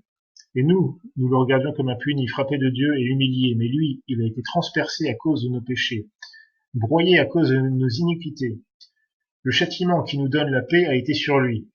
Et c'est par ses meurtrissures que nous sommes guéris. Nous étions tous errants comme des brebis. Chacun de nous suivait sa propre voie, et Yahvé a fait retomber sur lui l'iniquité de nous tous. On le maltraite, et lui se soumet et n'ouvre pas la bouche, semblable à l'agneau qu'on mène à la tuerie, à la brebis muette devant ceux qui la tondent. Il n'ouvre point la bouche. Il a été enlevé par l'oppression et le jugement, et parmi ses contemporains, qui a pensé qu'il était le retranché de la terre des vivants, que la plaie le frappait à cause des péchés de mon peuple? On lui a donné son sépulcre avec les méchants, et dans sa mort, il est avec le riche, alors qu'il n'a pas commis d'injustice et qu'il n'y a pas de fraude dans sa bouche.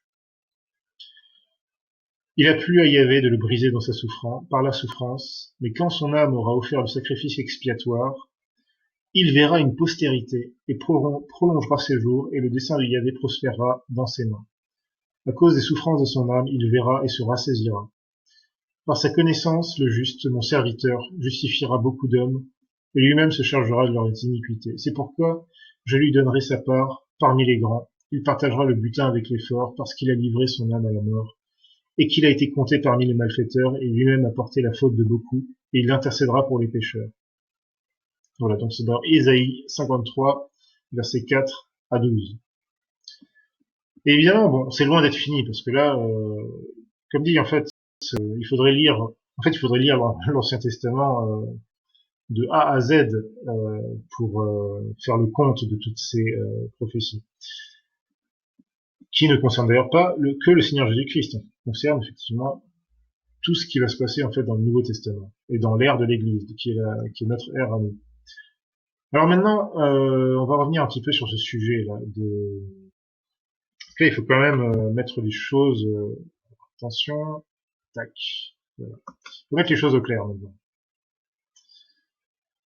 Par rapport à cette confusion qui est vraiment incroyable chez Monsieur Indy, chez tout un tas d'autres personnes, pardon, donc qui n'arrivent pas à distinguer en fait, et ça c'est incroyable, c'est pénible, ces gens n'arrivent pas à distinguer le judaïsme talmudique de la vraie religion de l'Ancien Testament. Nous les catholiques, nous sommes les héritiers, les vrais héritiers de la vraie religion de l'Ancien Testament, parce que la vraie religion de l'Ancien Testament, eh bien essentiellement en fait, c'est tout simplement c'est la même révélation que celle qui a été donnée par le Seigneur Jésus-Christ, sauf que notre Seigneur Jésus-Christ, eh bien, vient accomplir toutes ses promesses et vient rétablir toutes choses en lui. Bon, pour mieux faire comprendre cette chose, eh bien maintenant on va passer un petit peu aux sources du magistère. Alors je sais que Youssef Indy évidemment n'est pas catholique et que manifestement il n'a pas daigné se servir de sources catholiques, ou en tout cas presque pas dans ses travaux. Bon. C'est bien dommage, parce que là il aurait eu la vraie doctrine. Il aurait eu l'assurance d'une doctrine garantie infailliblement par Dieu. Même si bien sûr il ne croit pas forcément en ça. Eh bien, apprenez que, vous connaissez peut-être, vous savez peut-être que le pape Innocent IV, au XIIIe siècle, donc dans sa lettre Olympia Judeorum Perfidia, donc une lettre au roi Saint Louis de France, eh bien, a condamné le Talmud et donc a ordonné notamment, au monarque français, eh bien, de saisir tous les Talmuds qu'il pourrait saisir et de de les envoyer au pilon, de les brûler. C'est très intéressant ce que le pape Innocent IV dit ici. Écoutons-le. On va commencer, voilà. La perfide impiété des Juifs, qui à cause de l'immensité de leurs crimes, n'ont pas vu le Sauveur retirer le voile de leur cœur, mais permet encore qu'ils demeurent comme il convient dans l'aveuglement qui caractérise Israël, donc l'Israël déchu, c'est-à-dire l'Israël selon la chair, sans tenir compte du fait que la piété chrétienne les accueille par charité et supporte avec patience de vivre avec eux, est la cause de ces énormités qui stupéfient les auditoires et qui horrifient les chroniqueurs. Écoutez bien maintenant. Car ces ingrats envers notre Seigneur Jésus-Christ, lequel attend patiemment leur conversion par la gloire de ses longues souffrances, ne montrent aucune honte de leur faute, ni ne respectent l'honneur de la foi chrétienne, et renient, écoutez bien, renient et falsifient la loi mosaïque et les prophètes, suivent certaines traditions qu'ils tiennent de leurs anciens que le Seigneur a réprimandées dans l'Évangile en leur disant « Pourquoi transgressez-vous le commandement de Dieu et pourquoi l'irritez-vous par votre tradition, enseignant des doctrines et des commandements humains ?» Donc là, et c'est l'évidence, enfin je veux dire c'est pas compliqué, eh bien le pape Innocent IV nous dit que les juifs talmudiques ont rejeté l'Ancien Testament, ils ont rejeté la loi mosaïque, ils ont rejeté la Genèse, Deutéronome, Lévitique, l'Exode, les Nombres, etc., etc. Donc arrêtez de raconter n'importe quoi. Enfin, c'est pourtant simple à comprendre. Le pape Innocent IV continue. C'est dans cette sorte de tradition qui est appelée en hébreu le Talmud, car il existe chez eux un grand livre qui dépasse largement en longueur celui de la Bible, et dans lequel se trouvent des blasphèmes manifestes contre Dieu, contre le Christ et la Sainte Vierge, des fables tortueuses, des affirmations fausses et des stupidités inouïes, qu'ils nourrissent et enseignent leurs fils, et les rendent ainsi complètement étrangers à la doctrine et à la loi des prophètes, craignant qu'en apprenant la vérité, laquelle se trouve dans la loi et les prophètes, laquelle témoigne incontestablement que le Fils unique de Dieu s'incarnerait, ils ne se convertissent à la foi et retournent humblement à leur Rédempteur, etc., etc. Donc là encore, c'est très clair. C'est très clair. Le Talmud insulte Dieu, insulte le Christ, insulte la Sainte Vierge, mais insulte les prophètes et la loi. En fait, c'est vraiment étonnant cette lettre parce que le pape Innocent IV avait une très très bonne connaissance du Talmud. Il a une connaissance très très précise du Talmud parce que tout ce qu'il dit est exact. Et clairement, ça évoque des passages qu'on va d'ailleurs lire tout à l'heure. Donc voilà, vous pourrez retrouver cette lettre sur Fide Catholica, traduite par nos soins. Maintenant, on va passer à un autre extrait du magistère de l'Église, avec la bulle Unam Sanctam du pape Boniface VIII, qui est vraiment l'une des plus éminentes bulles, l'un des plus éminents extraits du magistère, même si vraiment c'est difficile de dire qu'il y a un extrait du magistère plus éminent que l'autre, puisque il faut bien comprendre, je dis ça pour les non-catholiques, il faut bien comprendre que le magistère, c'est l'interprétation infaillible de la révélation, donc de la Bible, des Saintes Écritures, et de la tradition, donc de la tradition apostolique. Donc c'est pour ça que les papes, l'Église, et donc les papes, ne peuvent rien enseigner qui soit contraire à la foi et aux mœurs. Rien enseigner qui soit contraire à l'Évangile, contraire à l'Ancien Testament, contraire à tout ce qui a été révélé. C'est un enseignement infaillible sur la foi et les mœurs. Voilà, pour ceux qui voient où je veux en venir. Et dans cette lettre, alors, c'est une lettre donc qui... Là, justement, c'est très intéressant. Est-ce que cette lettre gêne encore certains modernistes, certains gallicans, certaines personnes qui eh bien, ne comprennent pas cette doctrine. C'est-à-dire que dans cette lettre, globalement, qu'est-ce que dit le pape Boniface VIII? Eh bien, il dit que l'Église a un pouvoir spirituel sur toutes les âmes, un pouvoir spirituel absolu, mais aussi dans l'ordre temporel, ce qui est en fait logique. Sauf que le pape Boniface VIII va tout simplement expliquer que, logiquement, c'est logique, le pouvoir temporel, le monde temporel est forcément soumis, il est inférieur au monde spirituel. Le monde spirituel étant notamment régi par Dieu, enfin Dieu en est l'auteur suprême, et Dieu est également l'auteur suprême de toute la création. Donc l'Église étant la fondation divine par le Messie Jésus-Christ, le pape étant le vicaire du Christ, donc son représentant, le représentant de Dieu sur terre, eh bien, il est logique que toutes les âmes et toutes les nations font partie de la juridiction suprême de l'Église. Et donc déjà dans ce texte, vous retrouverez, dans ces passages du magistère, vous retrouverez un certain nombre de passages, tout simplement des grandes prophéties de l'Ancien Testament. Par exemple, là c'est un passage du Cantique des Cantiques, donc c'est un extrait qui prophétise, c'est une typologie en fait de l'Église. Donc dans le Cantique des Cantiques, par exemple, quand on lit Ma colombe est unique, elle est parfaite, elle est la mère qui a été choisie pour être sa génitrice. Eh bien, c'est un extrait, c'est une prophétie qui concerne l'Église catholique en fait. Le corps en tant que corps mystique, en tant que épouse immaculée du Seigneur Jésus-Christ. Par exemple, vous retrouverez aussi, voilà, là aussi c'est une prophétie de la Passion du Christ extrêmement importante dans le livre des Psaumes, dans Psaume 21 notamment. Donc, c'est le fameux Dieu délivre mon âme de l'épée, de la patte du chien mon unique, parce que un concile de méchants m'a encerclé. Alors là, c'est très intéressant parce que c'est une double prophétie. C'est une prophétie qui concerne non seulement la passion du Seigneur Jésus-Christ, mais qui concerne aussi la passion de l'Église. Et là, je vous renvoie notamment à une étude qu'on a fait sur Fide Catholica sur la passion de l'Église. Bref. Alors justement, le passage qui nous intéresse en particulier ici, c'est voilà, c'est celui-ci. Donc ça, c'est un passage de Jérémie 1, du premier livre, du premier chapitre de Jérémie. Et justement, là, ça va mettre les choses au carré. Donc pour les gens, peu importe que vous soyez chrétien ou que vous soyez pas chrétien, enfin, peu importe que vous soyez catholique ou pas, vous devez vous soumettre à ça. Déjà, on va mettre les choses au clair. Enfin, on va mettre les choses au clair. Vous aurez qu'à aller lire cette bulle et comprendre que vous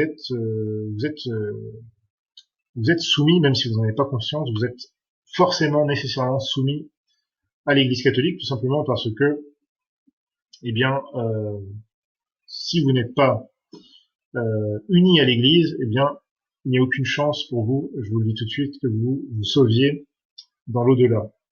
Et donc, par conséquent, vous devez être également soumis au souverain pontife.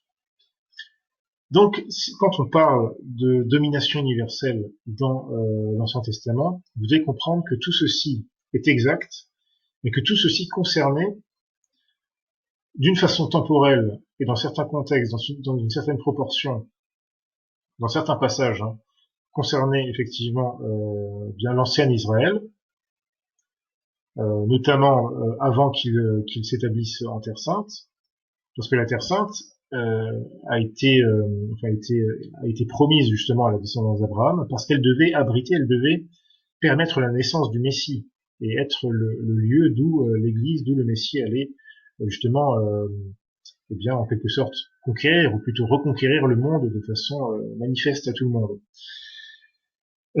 Et donc c'est pour ça que, eh bien par exemple dans Jérémie 1, eh bien vous allez retrouver par exemple: voici que je t'établis aujourd'hui sur les nations, sur les royaumes.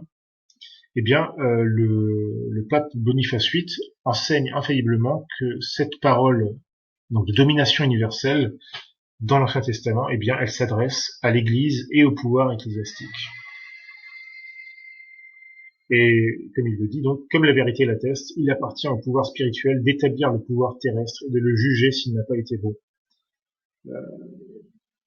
Le pouvoir spirituel surpasse en dignité et en noblesse toute espèce de pouvoir temporel. Il faut le reconnaître d'autant plus clairement que les réalités spirituelles surpassent les réalités temporelles. Voilà, donc vraiment, je vous conseille d'aller jeter un coup d'œil. Alors, avant que j'oublie, on va peut-être pouvoir lire rapidement un autre passage qui concerne aussi la même question, parce que là, on est en plein sujet du règne du Christ roi. Donc, les gens qui se réclament du Christ roi ou de la doctrine sociale de l'Église, ou qui se prétendent catholiques, ou qui prétendent défendre la France catholique, eh bien, sachez que si vous niez quoi que ce soit de l'Ancien Testament, ben, comme je vous le disais tout à l'heure, vous êtes anathémisé et vous vous exposez à de graves problèmes.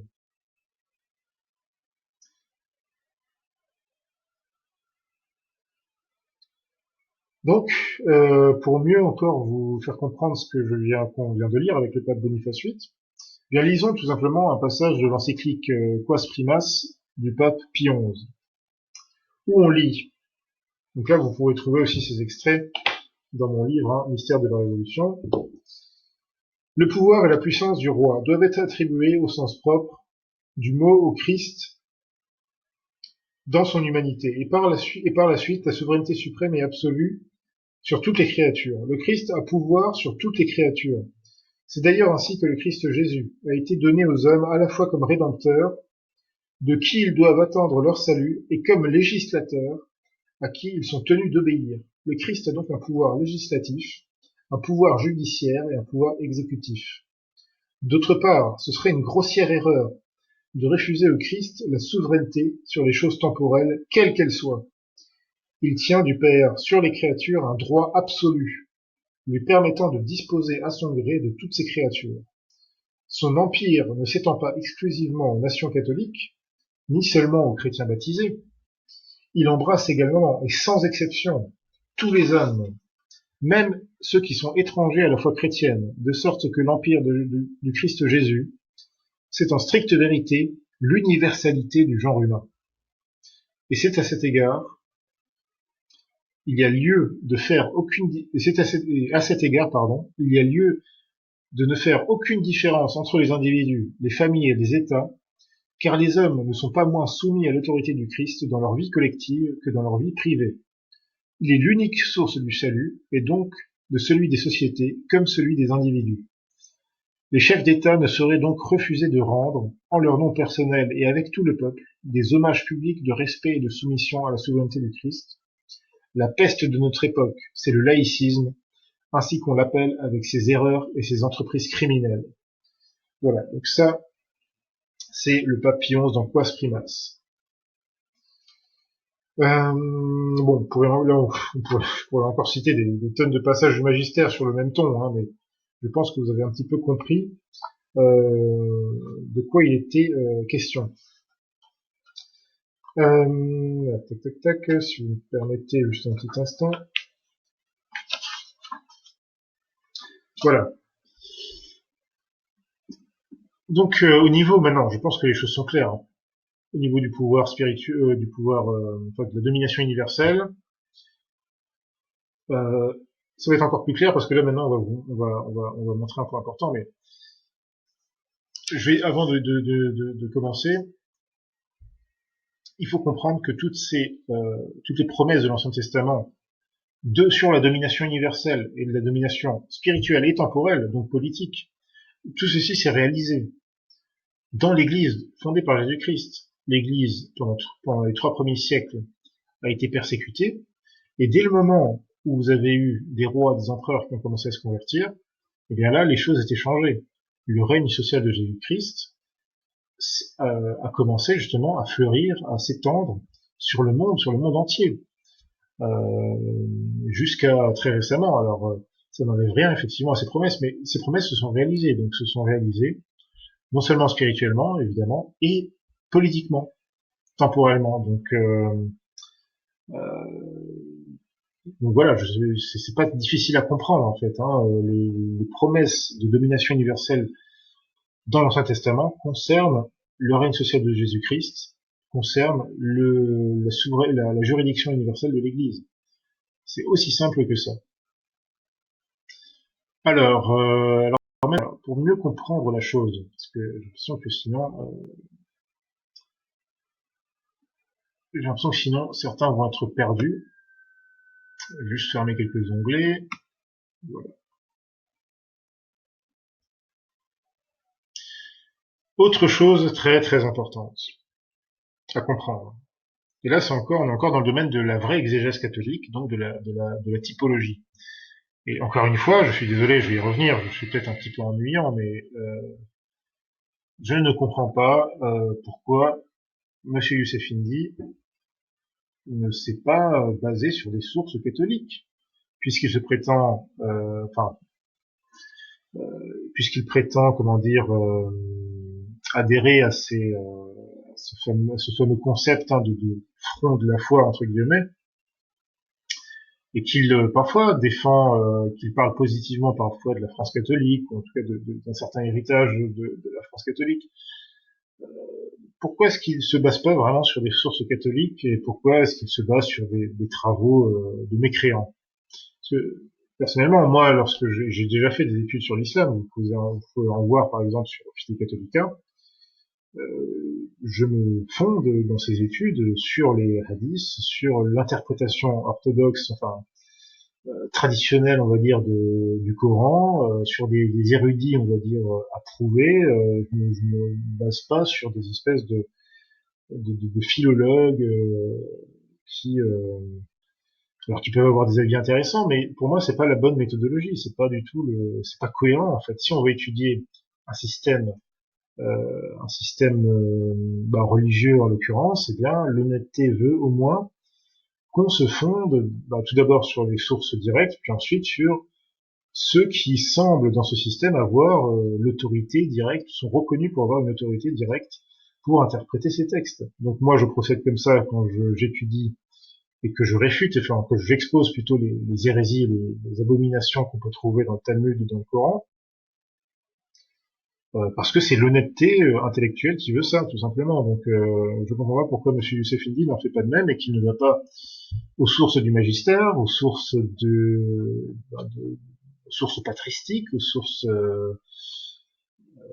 et même aux sources évangéliques, parce qu'à plusieurs reprises, et là on verra, par exemple, il prétend, Youssef Indy prétend que Jérémie 8.8 et que Jésus, donc dans l'Évangile, affirme que l'Ancien Testament a été falsifié. Pour ça, on va y revenir juste après. Et là encore, on voit un problème de méthode, parce que, enfin bon, on va y revenir après, parce que sinon on va s'en mêler les pinceaux. Là, je veux juste faire un point très important et sur lequel il faut insister. J'ai parlé tout à l'heure des typologies. Donc, il y a des typologies, il y a des prophéties concernant Jésus-Christ partout dans l'Ancien Testament. Il y a des prophéties, on vient de le voir dans l'Ancien Testament, concernant l'Église catholique. Catholique, qu'est-ce que ça veut dire? Ça veut dire universelle. Donc, quand on parle de domination universelle dans l'Ancien Testament, eh bien, il est évident que ça concerne l'Église. Et toutes ces prophéties se sont réalisées. L'Église s'est étendue effectivement dans, eh bien, quasiment toutes les nations qui existent à ce jour, même si maintenant nous sommes dans une situation particulière dans laquelle, eh bien, nous sommes très très peu de catholiques qui restent. Mais pendant 19 siècles, eh bien, tout le monde connaît aujourd'hui Jésus-Christ, connaît l'Église catholique, etc. Les nations les plus lointaines ont été évangélisées par l'Église. Donc tout ceci s'est réalisé. Maintenant, une autre typologie très importante, eh bien, qu'il est important de comprendre, c'est que l'Église catholique, c'est le vrai Israël, c'est le nouvel Israël. On appelle ça, alors, notamment chez les pères d'Église, on appelle ça le Verus Israël, donc le vrai Israël en latin. Et c'est une chose que pas mal de gens ignorent, finalement, même chez les catholiques qui se veulent traditionnalistes, parfois, on ne comprend pas très bien ça.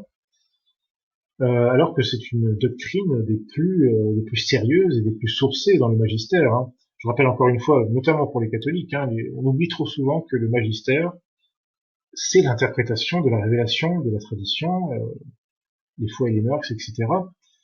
Et c'est pour ça qu'on trouve dans le magistère, dans tous les textes du magistère, vous allez trouver constamment eh bien, des citations de la Sainte Écriture. Donc, bien souvent, ce sont aussi des interprétations qui sont pour le coup infaillibles, définitives, de certains passages de la Sainte Écriture. Il y a parfois des passages de la Sainte Écriture qui recueillent simplement le consensus des pères, donc on peut considérer que c'est un consensus qui donne une autorité assez définitive, mais une fois que c'est le magistère, alors là c'est infaillible. Et justement, le magistère enseigne à satiété que le nouvel Israël, que le vrai Israël, c'est l'Église catholique. C'est pour ça que, par exemple, dans l'Observatore Romano du 14 mai 1948, donc ce journal, je rappelle, jusqu'à la mort du pape Pie XII, bien sûr, hein, donc avant la révolution de Vatican II, eh bien, ce journal, l'Observatore Romano, c'était l'un des journaux vraiment à prouver quasiment une voix officielle du Vatican. Et qui nous disait donc l'Israël moderne, donc en parlant de l'antitestionniste, n'est pas l'héritière de l'Israël biblique. La Terre sainte et les lieux saints n'appartiennent qu'au christianisme, le vrai Israël. Ça, c'est la doctrine de base. C'est la doctrine de base concernant, alors, certains appellent ça maintenant théorie de la substitution, des choses comme ça. Bon. Et puis évidemment, bien sûr, la secte Vatican II, qui n'est pas l'Église catholique, je le rappelle. La secte Vatican II, bien sûr, a enseigné toutes sortes d'hérésies contre ce genre de vérité. Hein. La secte Vatican II considère que les juifs talmudiques bénéficient encore des promesses de l'alliance, en fait. Bon. Bref, ça c'est pas le sujet de la vidéo. Mais donc déjà, par rapport à cette question du fait que effectivement l'Église catholique est le nouvel Israël et le vrai Israël, non seulement un Israël spirituel, mais aussi un Israël qui agit dans le temporel. Donc non seulement on trouve ça dans l'Évangile, il faut aussi comprendre bien sûr que pour parler d'Église catholique, ça veut dire que nous, en tant que catholiques, nous sommes les héritiers spirituels, eh bien, de tous ces grands saints personnages de l'Ancien Testament. Je parle là évidemment des saints personnages, c'est-à-dire de toutes les personnes qui ont été vraiment fidèles à la religion, qui ont été fidèles à la loi, c'est-à-dire qui ont été fidèles, c'est-à-dire que quand on a été fidèle à la loi mosaïque, ça veut dire qu'on a attendu effectivement, euh, qu'on a vraiment attendu, espérer le Seigneur Jésus-Christ. C'est pour ça que, eh bien, ce sont des paroles qu'on retrouve d'ailleurs dans l'Évangile. Et c'est pour ça aussi que euh, au moment en fait où Jésus-Christ apparaît, euh, commence son ministère public, eh bien, en fait, enfin, lors de son avènement, tout simplement, en fait, on voit qu'il reste un restant de vrais fidèles euh, dans l'ancien Israël. Il n'en reste pas beaucoup, parce que vous avez les pharisiens, vous avez d'autres sectes tout à fait hétérodoxes déjà à cette époque, hein, puisqu'on a vu de façon infaillible avec 1904 que le Seigneur Jésus-Christ a condamné le Talmud dans ces fameux passages de l'Évangile lorsqu'il s'oppose aux pharisiens. Le pape Innocent IV nous dit qu'effectivement, les traditions toutes humaines que le Seigneur Jésus-Christ réprouve donc quand il est face aux pharisiens dans l'Évangile, eh bien ce sont des condamnations en fait de ce qu'était déjà à cette époque donc ce qu'on pourrait appeler un proto-Talmud, parce qu'en fait les sources du Talmud qui vont être rédigées dans les 5 premiers siècles de notre ère, eh bien ce sont en grande partie évidemment des sources voilà comme les Midrash ou enfin plus exactement la Mishnah. Ce sont des choses qui étaient déjà partiellement rédigées, mais qui étaient en tout cas transmises oralement déjà, on va dire dans les 2 siècles avant l'arrivée de notre Seigneur Jésus-Christ au moins. La Kabbale remonte à un peu plus longtemps, mais voilà. Donc notre Seigneur Jésus-Christ eh bien a condamné clairement le Talmud et c'est ce qu'enseigne infailliblement le pape Innocent IV. Bon. Et évidemment, on retrouve un petit peu tout ça, cet esprit-là dans l'Évangile, où le Seigneur Jésus-Christ, par exemple, dans Matthieu 3, 9, eh bien, dit aux pharisiens, voilà, ne prétendez pas vous dire en vous-même, nous avons Abraham pour père, parce que je vous déclare que avec ces pierres-ci, eh bien, Dieu peut susciter des enfants à Abraham. Ces pierres-ci, c'est-à-dire eh bien, les gentils, les nations, qui sont destinées effectivement à revenir dans l'universalité de la religion originelle, enfin, de ce qui était à l'origine. Et c'est pour ça aussi que il est dit dans la Genèse à Abraham, lors de l'alliance, de la promesse à Abraham, la promesse abrahamique, c'est tu seras le père de nombreuses nations. Donc tout ceci se réalise effectivement. Euh, donc dans Romains 9, 6, 8, on lit par exemple, car tous ceux qui descendent d'Israël ne sont pas le véritable Israël.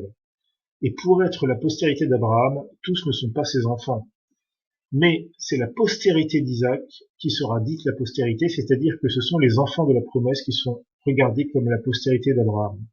Donc ici, l'apôtre nous enseigne que la vraie postérité d'Abraham est aussi et surtout en l'occurrence une postérité spirituelle, puisque tous ceux qui ont, comme les catholiques, tous ceux qui ont cru en Christ, qu'ils soient juifs ou qu'ils étaient issus de n'importe quelle nation, eh bien eux à ce moment-là, ils ont prouvé qu'ils étaient effectivement les enfants de la promesse. On lit aussi dans Romains 9, 27, Ésaïe de son côté s'écrit au sujet d'Israël. Quand le nombre des fils d'Israël serait comme le sable de la mer, un reste seulement sera sauvé. Car le Seigneur exécutera pleinement et promptement sur la terre ce qu'il a résolu. Donc vous avez bien vu, un reste seulement sera sauvé parmi le nombre des fils d'Israël. C'est ce qui s'est passé à l'époque de notre Seigneur Jésus-Christ. Et d'ailleurs, on va voir tout à l'heure un autre passage très intéressant de Deutéronome qui semble prophétiser également la chose. C'est-à-dire que, évidemment, à l'époque de notre Seigneur Jésus-Christ, eh bien, il y avait très peu de juifs finalement qui ont cru en lui. Il y en avait plusieurs milliers, mais face à la masse, c'était pas grand-chose. Et il y avait évidemment la très sainte Vierge Marie, il y avait Saint Joseph, il y avait évidemment tous les apôtres, les disciples, Il y avait aussi eh bien, des gens comme Nicodème, euh, et même, comment il s'appelle, Gamaliel. Hein. Gamaliel, je rappelle à nos amis que Gamaliel qui apparaît dans les Actes des Apôtres, et qui était pourtant un membre du groupe des pharisiens. Gamaliel est considéré comme un saint dans la religion catholique parce que vers la fin de sa vie, il se serait apparemment converti. Donc, euh, donc voilà quel était ce restant qui a été sauvé, effectivement. Tandis que, eh bien, tous ceux qui sont restés dans l'hérésie pharisaïque et proto-talmudique, hein, clairement, eh bien, eux, ils ont été rejetés de la postérité d'Abraham. Et l'apôtre nous dit effectivement dans Galates 3:29, si vous êtes à Christ, vous êtes donc à la postérité d'Abraham, héritier selon la promesse.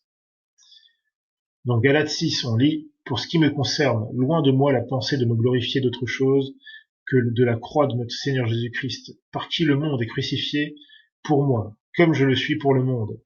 Car ce n'est rien que d'être circoncis ou incirconcis. Ce qui est être quelque chose, c'est d'être une nouvelle créature.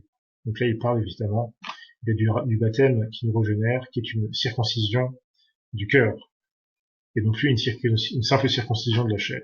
Donc là, on voit aussi le changement, l'accomplissement de la loi, et justement cette loi évangélique qui désormais eh bien, s'étend dans le monde entier. Et l'apôtre termine ce passage de Galates en disant « Paix et miséricorde sur tous ceux qui suivront cette règle et sur l'Israël de Dieu ». Donc, Israël de Dieu, effectivement, c'est l'Église catholique. Voilà, donc 2-3 autres passages. Alors, petit passage évidemment très connu du livre de l'Apocalypse, dans Apocalypse 2:9 et 3:9. Je connais ta tribulation et ta pauvreté, mais tu es riche, et les insultes de ceux qui se disent juifs et ne le sont pas, mais sont une synagogue de Satan. Et donc aussi, on lit donc dans 3:9, voici je te donne de ceux de la synagogue de Satan qui se disent juifs, mais qui ne le sont pas, mais qui mentent. Voici je les ferai venir se prosterner à tes pieds et connaître que je t'ai aimé. Qui se disent juifs et qui ne le sont pas. Alors évidemment, dans le texte de la Vulgate, juif en fait c'est judéen en fait. Si on le traduit vraiment littéralement. Là, c'est la traduction de l'abbé Glaire. Donc, juif, il faut se rappeler que juif, c'est un mot du français médiéval, oui, du français, enfin du français, du vieux français en fait. Il faut mieux parler en fait pour vraiment parler des juifs de l'Ancien Testament. Un terme plus correct serait tout simplement judéen en fait, judéen ou israélite, parce que juif, ça s'utilise finalement plutôt pour les juifs talmudiques en fait finalement. Mais c'est pas faux, hein, c'est juste pour clarifier la chose. Bon, donc là c'est juste quelques passages parmi d'autres hein, du Nouveau Testament qui montrent qu'effectivement, que toutes les promesses de l'Ancien Testament se sont réalisées dans l'Église et dans tous les fidèles qui, ont adhéré au Seigneur Jésus-Christ, qui l'ont reconnu comme Messie et qui ont adhéré à sa doctrine. Donc là, vous trouverez cet article bien sûr sur Fide Catholica et je n'ai pas eu le temps en fait de compiler tous les extraits du magistère qui affirmaient explicitement que l'Église était le nouvel Israël. Alors, il y en a tellement que là j'ai dû me restreindre, on va dire, à une petite liste, une petite sélection. Par exemple, ici, le pape Benoît XIV, donc c'est dans une encyclique, dans une allocution du 3 décembre 1740, où il dit « Venez à la Sainte Église romaine. Votre mère, la tête et l'enseignante de toutes les églises, la source de la religion provient d'elle. Le roc de la foi et la source de l'unité sacerdotale réside en elle, de même que l'enseignement de la vérité incorruptible. Il n'est rien que nous désirions plus, ni rien que nous trouvions plus agréable que de servir la gloire de Dieu avec vous, et de travailler à la protection et à la propagation de la foi catholique. Nous voulons sauver des âmes, pour lesquelles nous donnerions volontiers notre vie si nécessaire. Enfin, puisse la grande récompense qui vous attend vous encourager et vous aiguillonner. Lorsque le prince des pasteurs apparaîtra, vous recevrez une éternelle couronne de gloire et une couronne de justice, laquelle est réservée aux pieux distributeurs des mystères divins et à ces énergiques et vigilants témoins de la maison d'Israël, qui est la sainte Église de Dieu. C'est clair. Alors là, c'est un extrait, je vais le citer parce que c'est vraiment une encyclique que j'aime beaucoup. C'est donc un passage donc du pape Clément XIII dans Christianae Republicae, pardon. Et puisque vous avez été fait ministre du Christ pour les nations, afin de rendre gloire à son saint évangile, efforcez-vous de faire tout ce qui est en votre pouvoir, par la parole et par l'exemple, afin de sectionner les surgeons de l'erreur. Faites barrage aux sources corrompues du vice. Sonnez la trompette lorsque, en tant que pasteur, vous devez rendre compte des âmes en perdition. Agissez selon votre position, selon la dignité dont vous êtes revêtu, et selon l'autorité que vous avez reçue du Seigneur. De plus, puisque personne ne peut, ni ne doit manquer de charité dans ces temps de tristesse et dans la mesure où tous ont des raisons de se lamenter et d'apporter leur aide dans cette grande crise de la foi et de la religion, faites donc appel, lorsque ce sera nécessaire, à l'aide des princes catholiques, à la piété reconnue, expliquez-leur la cause du chagrin de l'Église, et exhortez ces fils bien-aimés qui l'ont toujours si bien servi en tant d'occasion.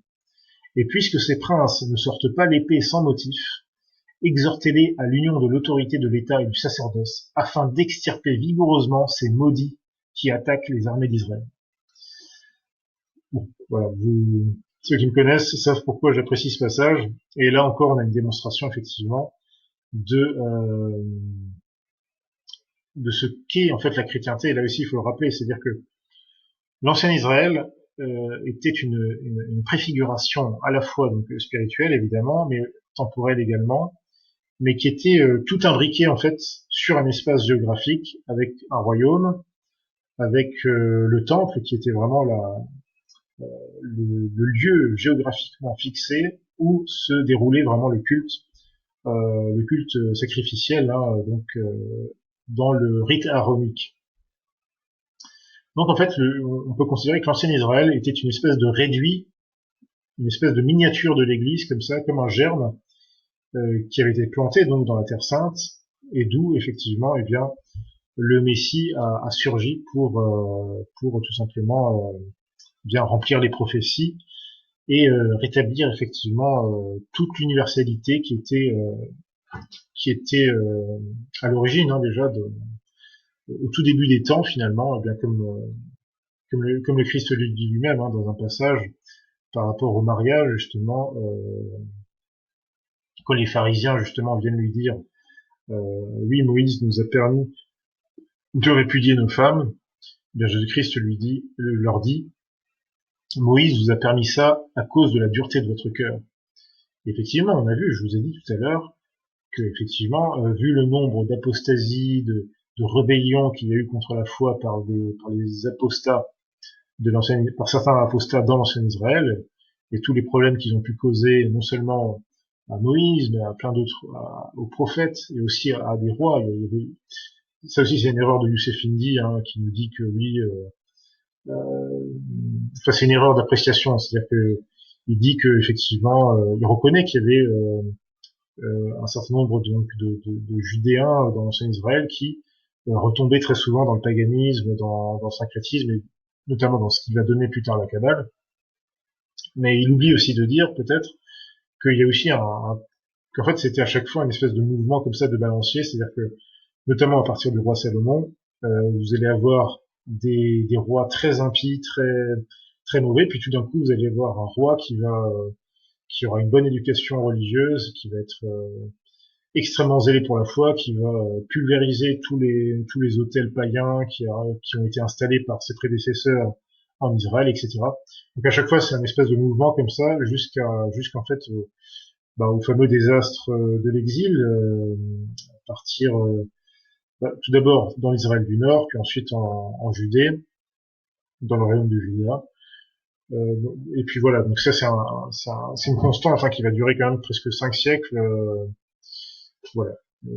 Mais bon, tout ça, c'est aussi des choses qui ont été annoncées. Hein, on l'a vu dans Deutéronome, euh, Dieu avait clairement dit que si vous, peuple de l'ancien Israël, mais une chose qui s'applique aussi à nous aujourd'hui, c'est ça qu'il faut comprendre, Mais dans Deutéronome, il dit donc, notamment Deutéronome 28 qu'on a vu tout à l'heure, si vous n'obéissez pas à la religion, à la loi que je vous donne, eh bien je vous garantis que vous allez être frappés de toutes les calamités et que vous allez que les nations païennes vont venir vous envahir et elles vont vous dominer. Et c'est ce qui s'est passé avec l'Israël schismatique du Nord à partir du 8e, 7e siècle, où là l'exil va commencer d'abord à Babylone, puis en Égypte, puis ensuite c'est carrément le royaume de Juda qui va tomber et qui va là aussi subir un exil pendant 70 ans.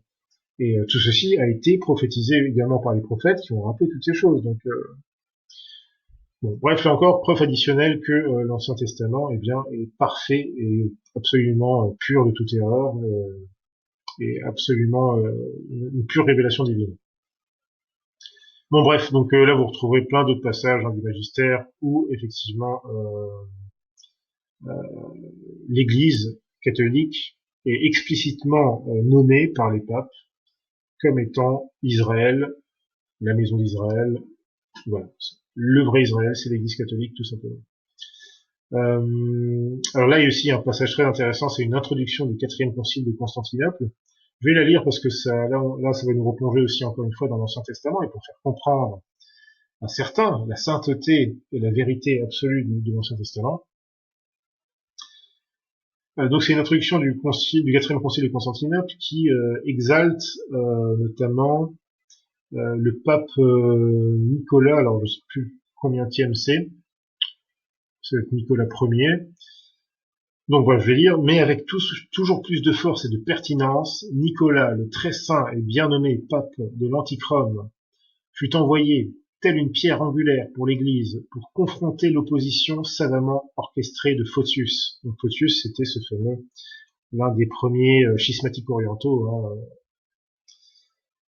Par les missiles, alors là c'est savoureux, c'est vraiment savoureux, par les missiles de ses lettres et de ses discours, il pulvérisa les puissants soutiens de Photius, et se tournant vers l'Ancien Testament, à la façon du zélote Phinéas, il transperça Photius avec la lance de la vérité, comme un Madianite souillant l'assemblée d'Israël, et il détruisit complètement Photius dans son refus d'accepter le remède d'une médecine disciplinaire destinée à soigner les cicatrices et la blessure de l'adultère, tout comme un autre Pierre procéda à l'égard d'Ananias et de Saphira, qui avaient volé ce qui était à Dieu,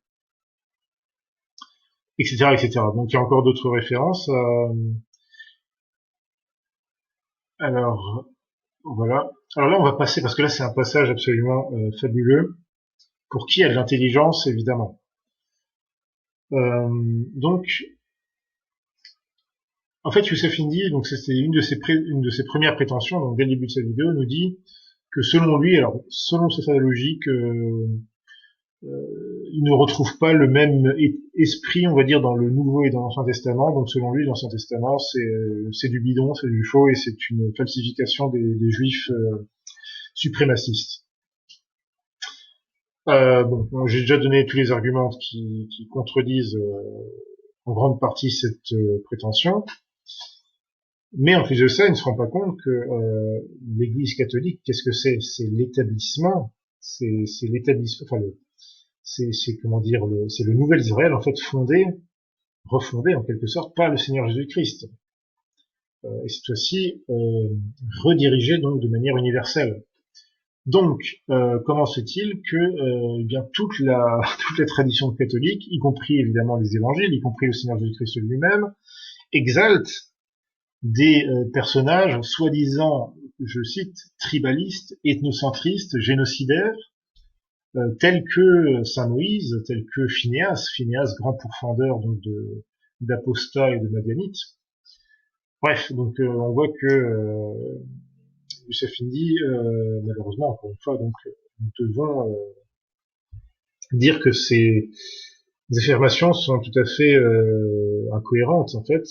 Et encore une fois, pour Youssef Indy, ça se comprend, on va dire. Je ne dirais pas que ça se pardonne parce que c'est impardonnable, mais ça se comprend objectivement. Par contre, pour des gens, encore une fois, qui se disent catholiques et qui osent critiquer Moïse, qui ose critiquer Deutéronome, qui ose critiquer l'Ancien Testament, et bien là, c'est vraiment absolument pathétique. Et ne vous étonnez pas, cher, pour certains, là je parle notamment à certains nationalistes français, ne vous étonnez pas que votre pays soit dans cet état aujourd'hui, si vous vous acharnez comme ça à déplaire à Dieu. Enfin,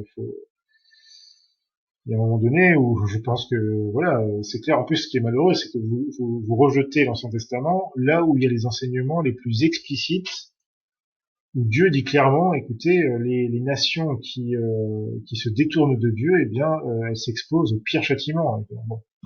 Qu'est-ce que vous voulez que je vous dise? Pour vous, ce sont juste des juiveries, des inventions de juifs. Vous n'avez rien compris. Bon. Il y a un autre passage intéressant donc, cet extrait là du concile de quatrième concile de Constantinople, c'est que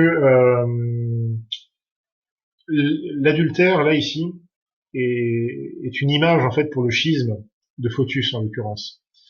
Et ça c'est aussi très intéressant parce que l'adultère ou la prostitution dans l'Ancien Testament et aussi même d'ailleurs dans le Nouveau Testament, c'est très souvent une image où il y aura souvent un double sens qui en fait désigne le schisme, l'hérésie, l'apostasie, etc. Donc c'est pour ça que de très nombreuses reprises plusieurs reprises dans l'Ancien Testament, eh bien, par exemple, il y aura des prophéties notamment sur je crois que c'est dans Ézéchiel en particulier, il y a une prophétie très puissante sur justement eh bien, l'apostasie des pharisiens, donc en fait, des juifs qui vont suivre les pharisiens, donc les juifs qui vont refuser de reconnaître le Seigneur Jésus-Christ comme Dieu et Messie, comme Dieu et Sauveur. Eh bien, ils sont qualifiés déjà par avance dans les prophéties de l'Ancien Testament comme étant des adultères, comme une race de prostituées en quelque sorte, parce que tout simplement, la prostitution dans l'Ancien Testament, bien souvent, en fait, c'est une image pour les gens qui, en fait, se prostituent aux fausses religions, se prostituent à l'erreur, ils vendent leur âme à l'erreur, ils commettent un adultère dans la mesure où, et là aussi c'est une très bonne image, on sait que comme on l'a vu, le Cantique des Cantiques parle de l'Église catholique comme étant l'épouse. Donc c'est l'épouse mystique du Messie Jésus-Christ, l'épouse mystique de Jésus-Christ. Et donc du coup, les catholiques, et en particulier le clergé catholique, les prêtres en fait sont, comme ils sont persona Christi, ce sont des gens qui sont mystiquement mariés à l'Église. Et c'est pour ça d'ailleurs, ça explique aussi le célibat et la nécessité de la virginité des prêtres. Et donc, c'est pour ça que des hérétiques ou des schismatiques comme Photius, eh bien, sont qualifiés d'adultères. Ils trahissent l'Église et ils adoptent forcément, en se séparant de l'Église, eh bien, en quelque part, ils adoptent. C'est comme s'ils allaient avec une concubine, une femme adultère. Donc voilà. C'était juste pour la précision. Bref, donc ouais, vous verrez. Je vais pas lire le reste de ces passages, même s'ils sont magnifiques, mais vous les retrouverez voilà, sur Fide Catholica. Bon, on va continuer. Qu'est-ce qu'on a encore à voir? Ah oui, voilà. Alors là, encore un texte qui va mettre les choses au clair, si c'était pas encore assez clair, sur cette question de la domination universelle, soi-disant projet talmudo-sioniste qui prouverait, soi-disant donc que l'Ancien Testament est complètement abominable et complètement faux. Eh bien, là encore, Monsieur Youssef Indy, vous auriez dû vous attacher à suivre les enseignements de grands théologiens, notamment comme un très grand exégète, Monsieur l'abbé Rohrbacher, notamment son histoire, son histoire de l'Église catholique, qui est vraiment son œuvre la plus, qui est une œuvre quasiment d'exégétique presque indépassable. Hein, je veux dire, tout est expliqué dedans, toute la synthèse de l'exégèse catholique est compilée là-dedans. Et donc, vous avez ici une manière de mieux comprendre que les promesses de l'ancien Israël se réalisent dans le nouvel Israël, qui est l'Église catholique.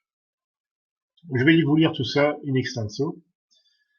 Israël a servi en Égypte, délivré par une suite de prodiges, traversant à pied sec la mer Rouge, formé au combat dans le désert conquérant la terre promise pour y atteindre le règne glorieux de David et de Salomon, ce premier Israël est le germe, l'embryon d'un Israël nouveau qui doit embrasser les vrais Israélites, c'est-à-dire les fidèles de toutes les nations, c'est-à-dire nous autres, les catholiques, les vrais Israélites.